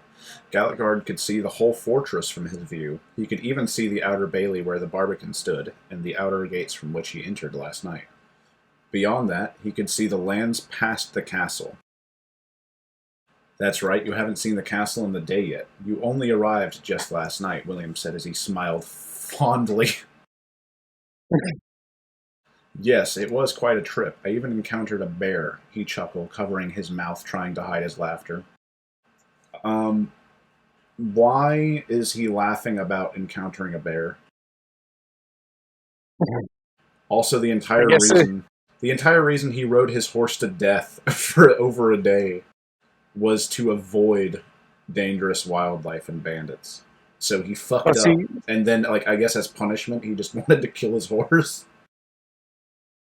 Oh, he was absolutely scared out of his mind. See, you misunderstand the misinterpretation of the word bear. This obviously refers to a gigantic, hairy gay man. God damn it.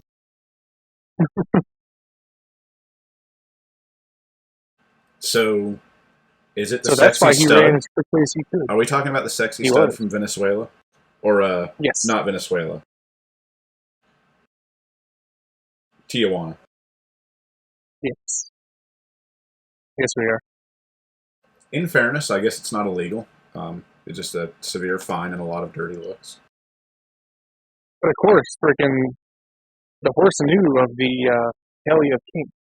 So it hauled so much ass and it never stopped. It's just a donkey that's just roped 20 feet away from the road. I still don't get why he's laughing, though. It's just... Because it's funnier in hindsight. Although now I'm seeing this building in a day, not in the day, just in a day. It looks more like a ruin than a fort, Alegord added. Still, it's quite huge, isn't it? Clifton Fortress, that is, William said, letting out a breath at the huge site.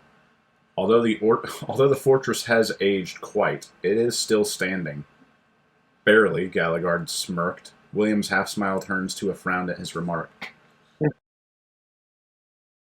It's like he wants his perfect fortress to be Stonehenge. I'm just concerned, why is the dumb bastard the only one noticing this shit? Also, it's been 40 years. How did this castle get that fucked up in 40 years? So what's the lands that lay north of here? Alegord asks William. Ah, north.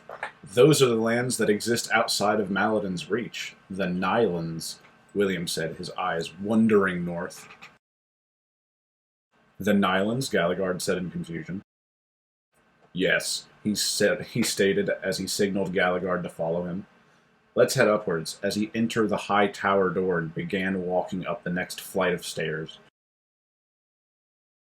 So the tower is built on top of the Great Hall, in case you couldn't get that together. Yeah. No, that makes perfect sense.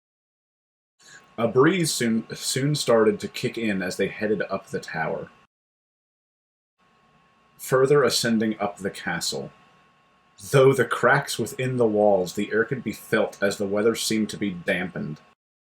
The air pressure lying still on the back of their necks, they could feel the sky's anger as a storm was brewing. They step up the stone steps of the spiral-curved stairway, one step at a time. One by one. The stairs seemed even longer than the last.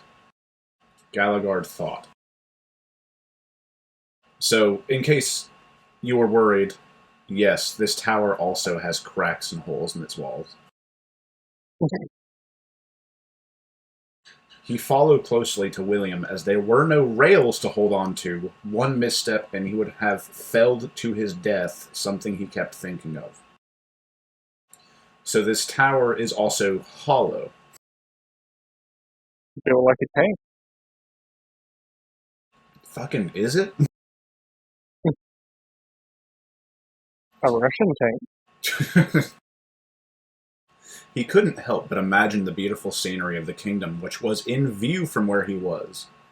Which means he couldn't help but imagine it, but he can also see it.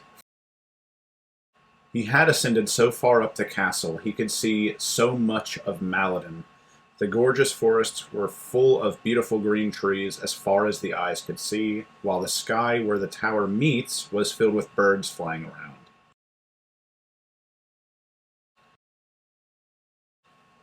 Maladin is the kingdom, which means he can see a fucking lot from the top of this tower. However, as he further climbed up, he could see the north more clearly. The dead fields, burn and scar became more apparent, as it wasn't as green as the forests behind the castle. There were no signs of life, with no animals visible in sight. Even birds couldn't be seen in that direction. The two different sides of the walls couldn't be more different, he thought. So this lopsided ass freaking Schrodinger's tower over here Is so tall that he can see a lot of the kingdom as a whole. And the differences in the landscape are literally an on and off between the wall. Like going from lush forests and animals to like a Fallout 3 wasteland. Also on the map, the wall is 6 miles thick. Don't know if you needed to know that. thick. Thick. William noticed Galagard's eyes wandering north, glancing through the window. The north, I think I remember them now. I heard rumors about them from the village I grew up in. I heard all about it. So many awful rumors circulating around there. Endless monsters as far as the walls extend. I wonder if it's all true, Galagard said. Ah, I know it well. North is where you go to watch men get slaughtered, William frowned.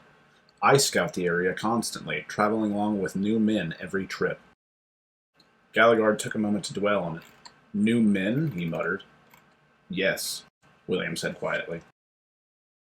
We're clearly stray dogs here at the borders, much less any better beyond these walls, William stated.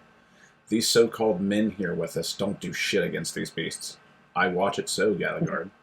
Every trip, new men ride along only for them to disappear as soon as they arrive here.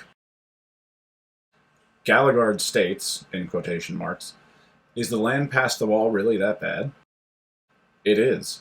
Demons lie there, and especially the ones being called the 7 sins of demons, William said with his eyes slowly darkening at the thought. Galagard, now curious, asks, what are the 7 demons of sin, while his eyes were fixated on William for a response. Glaring off at the distance, he said, there are 7 demons much stronger and scarier than the others. His hands started to shake. It is said they were created by the elvish witches to punish humanity for all their sins, William said as his voice started to crack a bit. Gluttony, pride, sloth, lust, envy, wrath, and greed, he asks, continuing to press William for answers. Yes, William said, continuing up the stairs. These 7 demons are special, each bearing the title of sin forced upon them by the dead elvish people, or so the tales know, spelled Inno. I do not know much of it, but I do warn you of them, as he let out a gasp of air. Come now, let us see to Lord Henry. He must have waited long enough for our arrival. And Galagard, try not to anger him, he said, stern and strict, so Galagard could understand the seriousness of such words. Anger how? Galagard thought to himself. They now stood in front of Henry's sleeping chambers. So they're at the top of the tower. It took a while. And this is the first and only room in the tower in its entirety.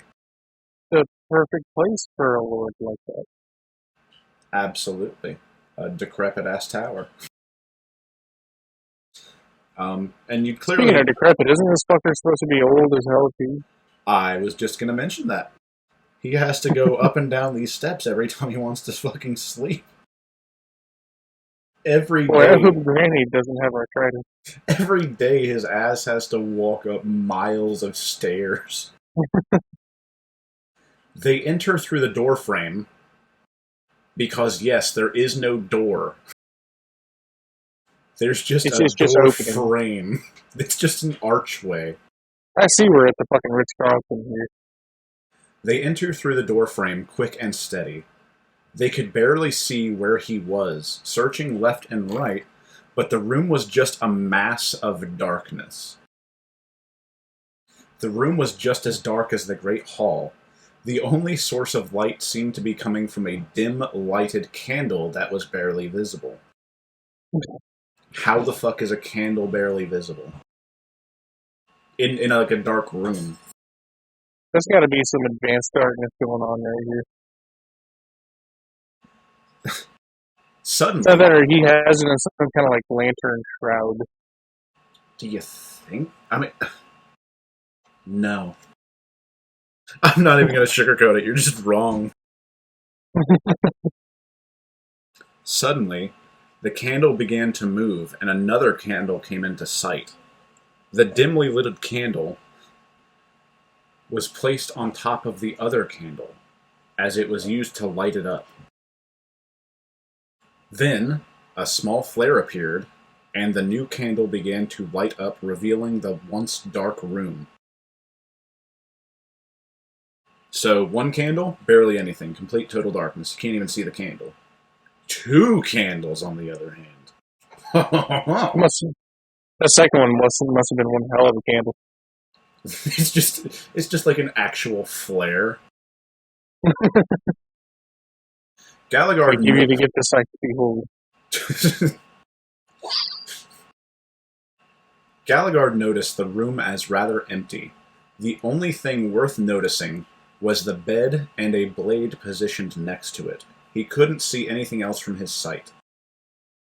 The bed had ropes woven as the base, while the bed itself was composed of feathers. So, just to repeat, the bed had ropes woven as the base, while the bed itself was composed of feathers. It was a four... Are we sure this fucker isn't being held captive here? This sounds like something you would do to a prisoner. It was a four-poster bed with old Jarl decorative curtains that seemed to be rather old.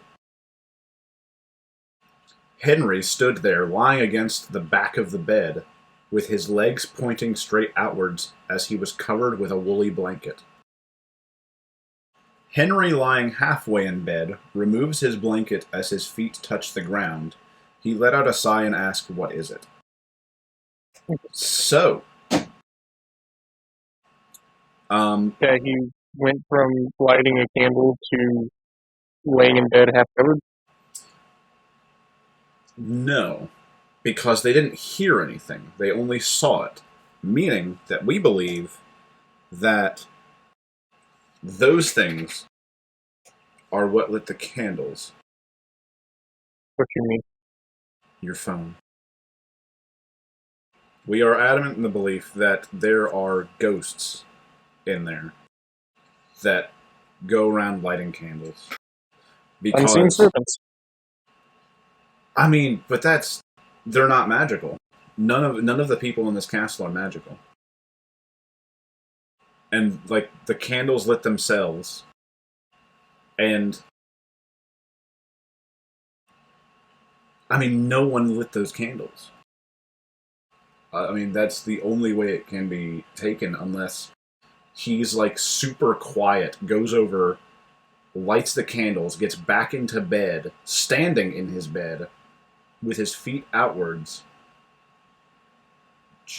Or he's the Flash. He let out a sigh and asked, "What is it?" "Sir," William responded as he moved further with Alegord. He stand straight and reported, "The men gather in the dining hall for supper, sir. Are you coming?" "Are you coming?" Yes, I'll be there. I'm getting up. As Henry slowly rises from the bed. Henry's tired of everyone's shit already. Alegord looks at Henry, analyzing who his lord in command is and what he looks like. He notices how old he appears and how his short grayish hair makes him look frail. He wonders if what he heard of him is true. However, as he stands in bed shirtless, standing in bed, He could see the massive scars on his body and knew he's a monster. As he's standing in his bed. Yeah, so when he was barely awake, he was standing in his bed with his feet angled out like he was floating. Then he stands up in his bed, and it was confirmed by the author that when he sleeps, he is standing in his bed. Why? What's the fucking point of the bed? So I'm fairly certain, like, Henry is just an actual NPC, where he'll just T-pose in bed until he wakes up. Yeah, you have to walk past a certain point in order to trigger his animations. The ghosts have to awaken him. I just want to believe he's so fucking quick he lit those candles himself. Henry soon notices Galagard's presence in the room. Ah, the Galat family spawn, he said as Galagard. Said as Galagard. Those eyes, surely those of Galahad, but strange I do not remember him having a son by the name of Galagard, he smirks. Galagard clutches his fist, but lets go in response to Henry. I was not a popular son, you see. I wonder about that, he said, barely with a light smile. Let me tell you something, boy. Men only get sent here for one reason, as he points at Galagard. Sir, Galagard asks, giving off a mean stare at Henry. Yes, go on, Henry responded, giving him permission to speak. Galagard clears his throat. What happened to the previous commanded before me? Commander, Henry laughs out loud with a burnout expression.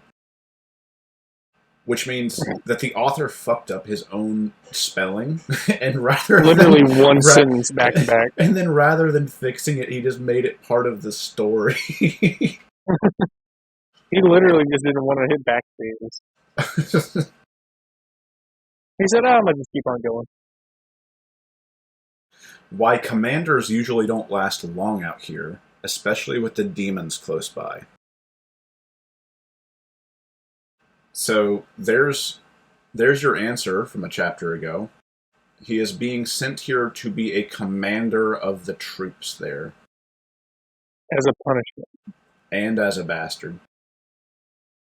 And no one except Henry and William knew about it. After receiving all of that shit for being a bastard, now they're going to follow his ass? Maybe. Why don't just make him the fucking drummer boy so they can send him out into battle first? As, a punishment. Send him out, he doesn't have a weapon, he doesn't fight. He's literally there to play the drums. Or the pipe. Bastards aren't allowed to play drums. They play the recorder. William interrupts them and asks, Sir, with Henry waving his hand signaling him to go on and speak. If I may, what of Hardwood Fortress? And what of Hardwood? Henry said, annoyed as he sighed and gave William a rude expression. We haven't received any news from them for quite some time, and each venture beyond the walls proves more troublesome, William said in concern as he moves his arms around, showing his frustration. The walls around us are bound to crumble any day now. Even the ones in your rooms are barely sturdy. Again, really, really promoting that greatest stronghold. They're proud of their shithole, at least. Henry, staring at William. These walls have lasted us for decades upon decades of Maladin years. They wouldn't just crumble now. On top of that, this castle is one of the strongest castles positioned at the outer borders of the walls and had protected our kingdom all this time. Why doubt this castle now? As the castle is literally crumbling away. Why would you doubt that? Also, this is the only instance of the term Maladin years, and there is no explanation for it. I mean, that's like saying United States years, or Italy years. There's no context. And the fact that it's named separately makes you wonder if time works differently there. These assholes just have their own calendar. Every year in Maladin is a normal month, so these things have been around for about a year. How old's Billy? Oh, yeah, he's 290 years old. Dear God, is he? Yeah. And Maladin years. How old is he in normal years? 6. William takes a moment to pause and continue with, each trip outwards proves more difficult than the last, with a look of dread on his face, and we are barely capable of dealing with the demons beyond. Which makes you wonder why they're going out there to begin with. Why would they not just, like, strengthen the defenses? Well, yeah. No, let's go get them. Alegord, without a moment's notice, chimes in, adding, "You shouldn't think lowly of us. We represent the finest soldiers of Maladin, sir." Henry, mad and lit up, yells at Alegord, telling him, "Who do you think you are to speak without permission?" He gets out of his bed, because he's still in bed, and approaches Alegord. All up in his face, he states, "Do not speak unless spoken to. Do you understand me, boy?" As his saliva pours out onto Alegord. He is actively That's not just spittle, he's on literally just drooling on that motherfucker.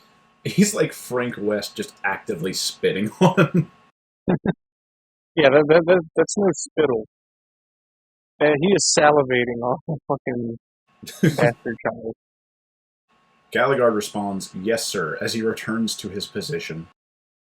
William gave a polite tug at Henry, saying in a low voice, "Excuse me, sir." Henry tugs it off and said, "What is it, boy?" in an angry voice. "I think it is best that we made our leave, sir," he said, trying to leave the situation. "Very well, off with you two. I'll be there shortly," Henry responded, irritated and aggravated at Alegord. Later that morning, the two made their way down to the dining hall entrance that stood outside, adjacent to the Great Hall. It was colder on their way back down, and the sun had almost completely faded into the clouds. The two swiftly made it to the dining room doors, which were broad and wooden. Upon opening of the door, it was noticeably heavy, leaving them to push slightly hard to open it, scratching the floor ever so slightly.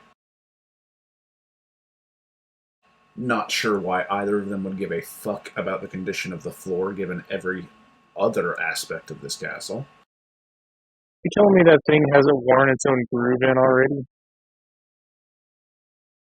Are you telling me that the bugs haven't dug holes to help the door by now? The rat should be WD-40 in the hinges. As they entered, the men were more... I need you to hear this out, because it is very bizarre of a statement. As they entered, the men were organized into multiple groups ranging from left to right.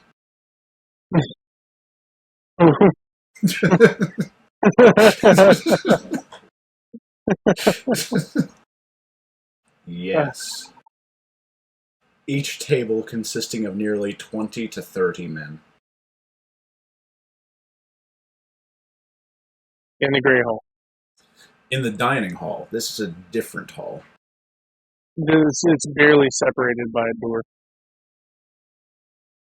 Straight past the main tables, on a stage lies their table, much smaller and prestige than the others, only met for the high-ranking knights. Alegord quickly took a seat, soon followed by William, who stood close by. Alegord took the moment to ask about Henry, turning his head towards William. "Anger fellow, our lord is, isn't he?" he said. "You shouldn't criticize him. After all, you were the one in the wrong." "He seems like a prick, more like it," Alegord responded. "Well, perhaps learn your manners. He is old-fashioned, after all. So I suggest you learn to speak when spoken." William donned a more light-hearted expression. Alegord chuckled. I suppose you're right, still a prick. You must not call him such names, or he'll get you before the demons do. William laughed. The two started chuckling and exchanging laughs as a man soon approached, setting their plates on the table and filling their mugs full of beer. So, quick 2 notes there. 1, William just said you better watch out or Henry is going to murder you, and they both just laugh. And 2, it's not mead, it's not, a thick ale. It's just beer. It's just Heineken. Oh, they have the kingdom's blue ribbon. Bastard blue ribbon.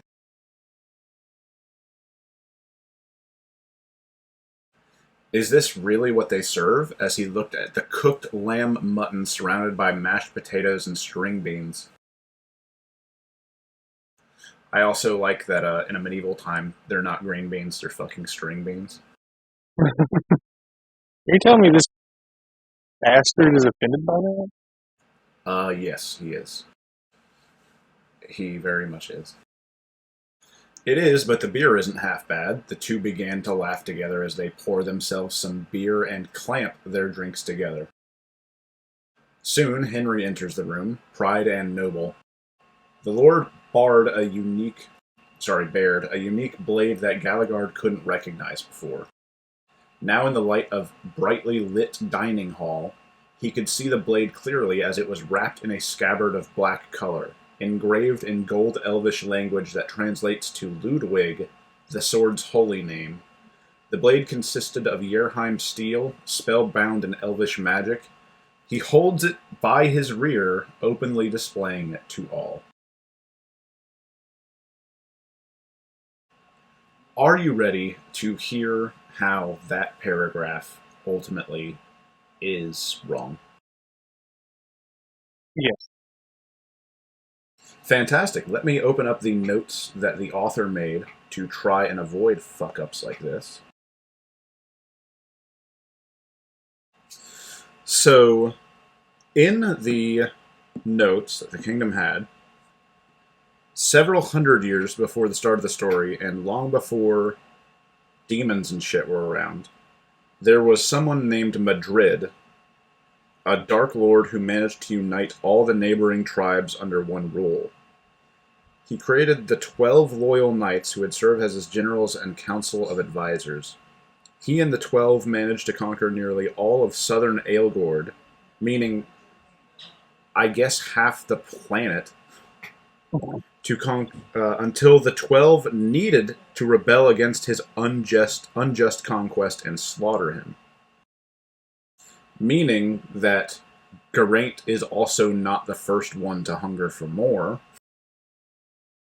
They forged the Blade of Old, also known as Ludwig, which was then given to Maladin Jarl, who used it to defeat the Dark Lord and reform it into the kingdom of Maladin. So,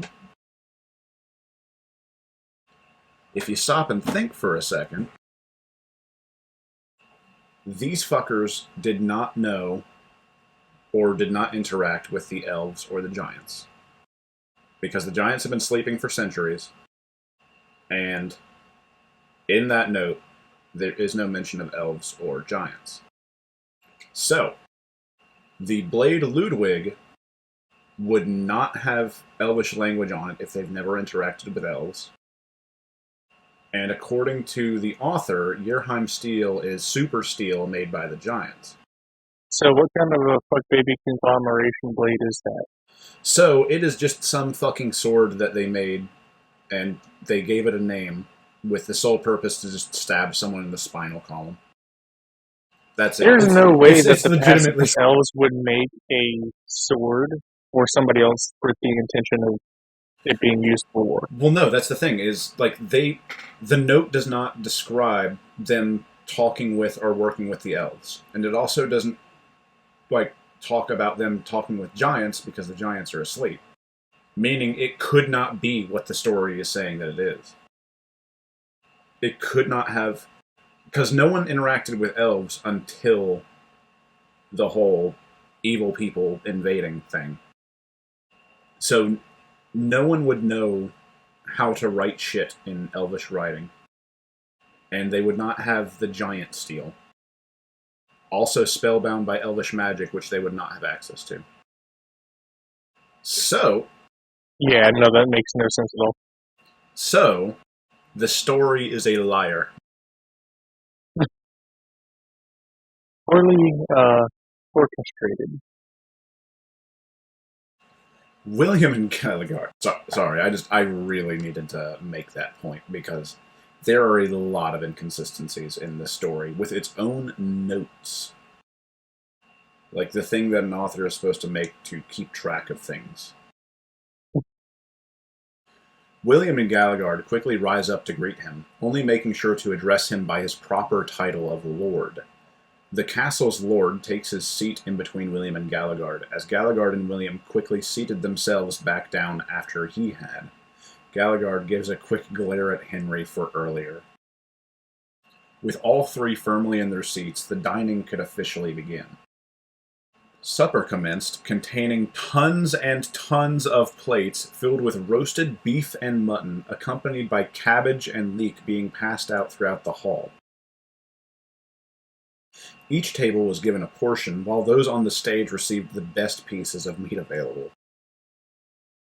Most in the room couldn't help but gaze their eyes at those on the stage. After all, they were eating on the stage directly in front of the room, open to all to see.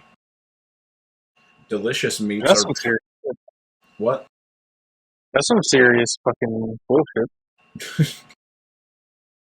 Delicious meats are being munched on so casually for all to see, causing most to be envious of them.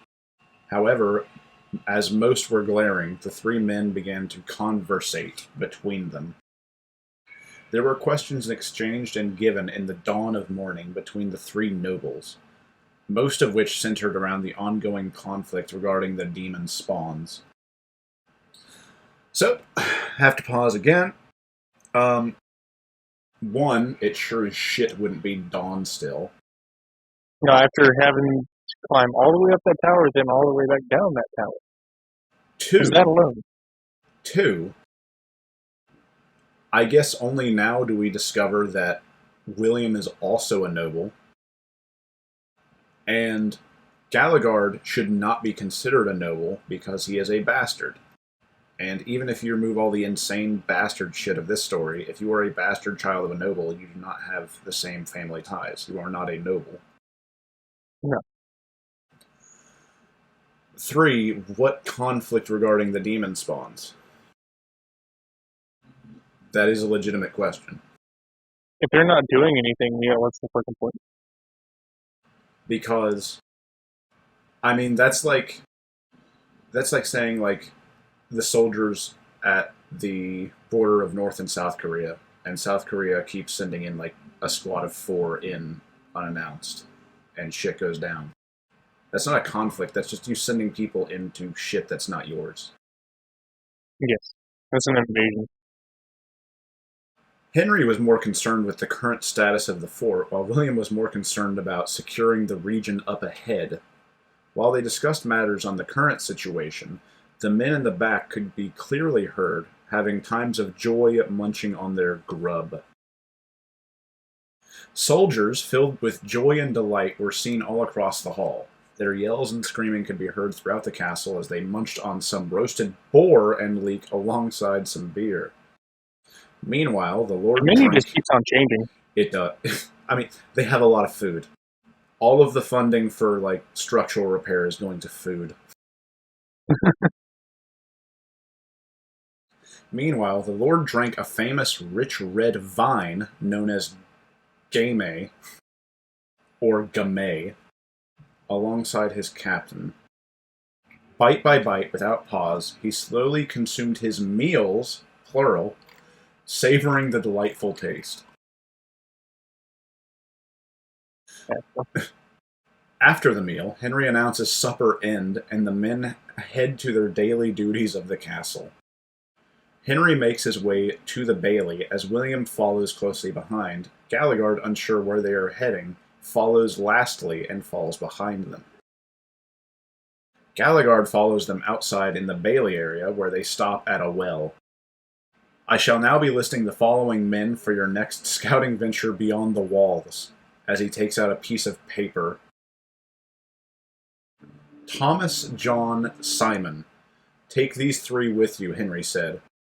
Only 3? William whispered. Did you not hear me speak of Harwood? Harwood, not Hardwood, meaning there is a different fortress. If Harwood fortress has fallen, so be it. However, we cannot risk losing so many men out in the islands. Keep in mind, this will only be for scouting. Avoid combat at all cost. Do you hear me, boy? Henry hands William the piece of paper. Go on, he said, slightly alouded. Alegord just arrives as William passes him. Well, boy, you do have a habit of rudely interrupting, don't you? I thought you were like to tell me my tasks, sir, Alegord said. I expect you to know your tasks, so you don't need your mother to tell you, do you? Henry said sarcastically. Yes, sir, as Alegord stands tall and firm, soon making his departure as well to his tasks. Soon William gathers Thomas, John, and Simon from the Bailey. The 3 make the proper preparations for the journey past the wall, gathering food, water, and some basic supplies. They ready up their horses at the stables and make haste for the drawbridge. Met at the gates by a guard, William signals them to release the gates as the gatekeepers lowered the drawbridge. The scouts quickly made their way through the gate, heading outwards north of the castle. That is the end of chapter 2.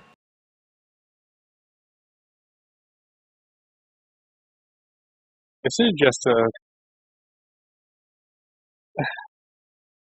How do you like It's it? like you were to take you take a handful of ideas, put it in a blender, and whatever comes out comes out. The world is fucking bizarre. I mean, it's a world where bastards are basically destined to get assassinated. The strongest stronghold is a shithole with a lot of food and a tower that reaches the clouds. And it's so weird that they take just this one particular bastard and make him, somebody. Yes. Well, I mean, the notes explain it, but it also contradicts the story, too. It's weird.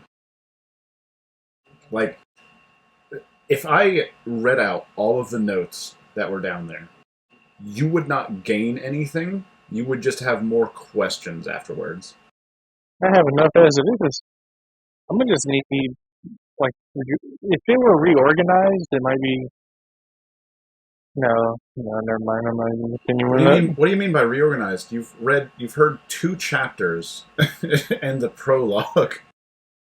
And it's already a story smoothie. I told you, the handful of ideas, the blender.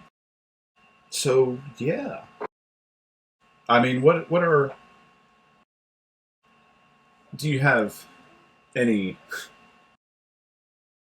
expectations or any expectations into what'll happen next when we go over this Saturday?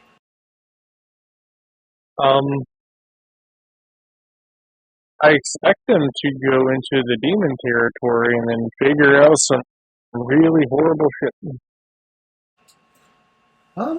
Well, a little bit, yeah. You'll have to see. Maybe it won't pick back up where William and the others are in the desert until several chapters later. It might follow other people that you have yet to meet in this. Like another Korg. Oh, God. And a pedophile. And the guy that made Alegord. I'm going to just steal a quote from Dewey from Malcolm in the Middle. I expect nothing, and yet I'm still disappointed. That's what I'm going to expect.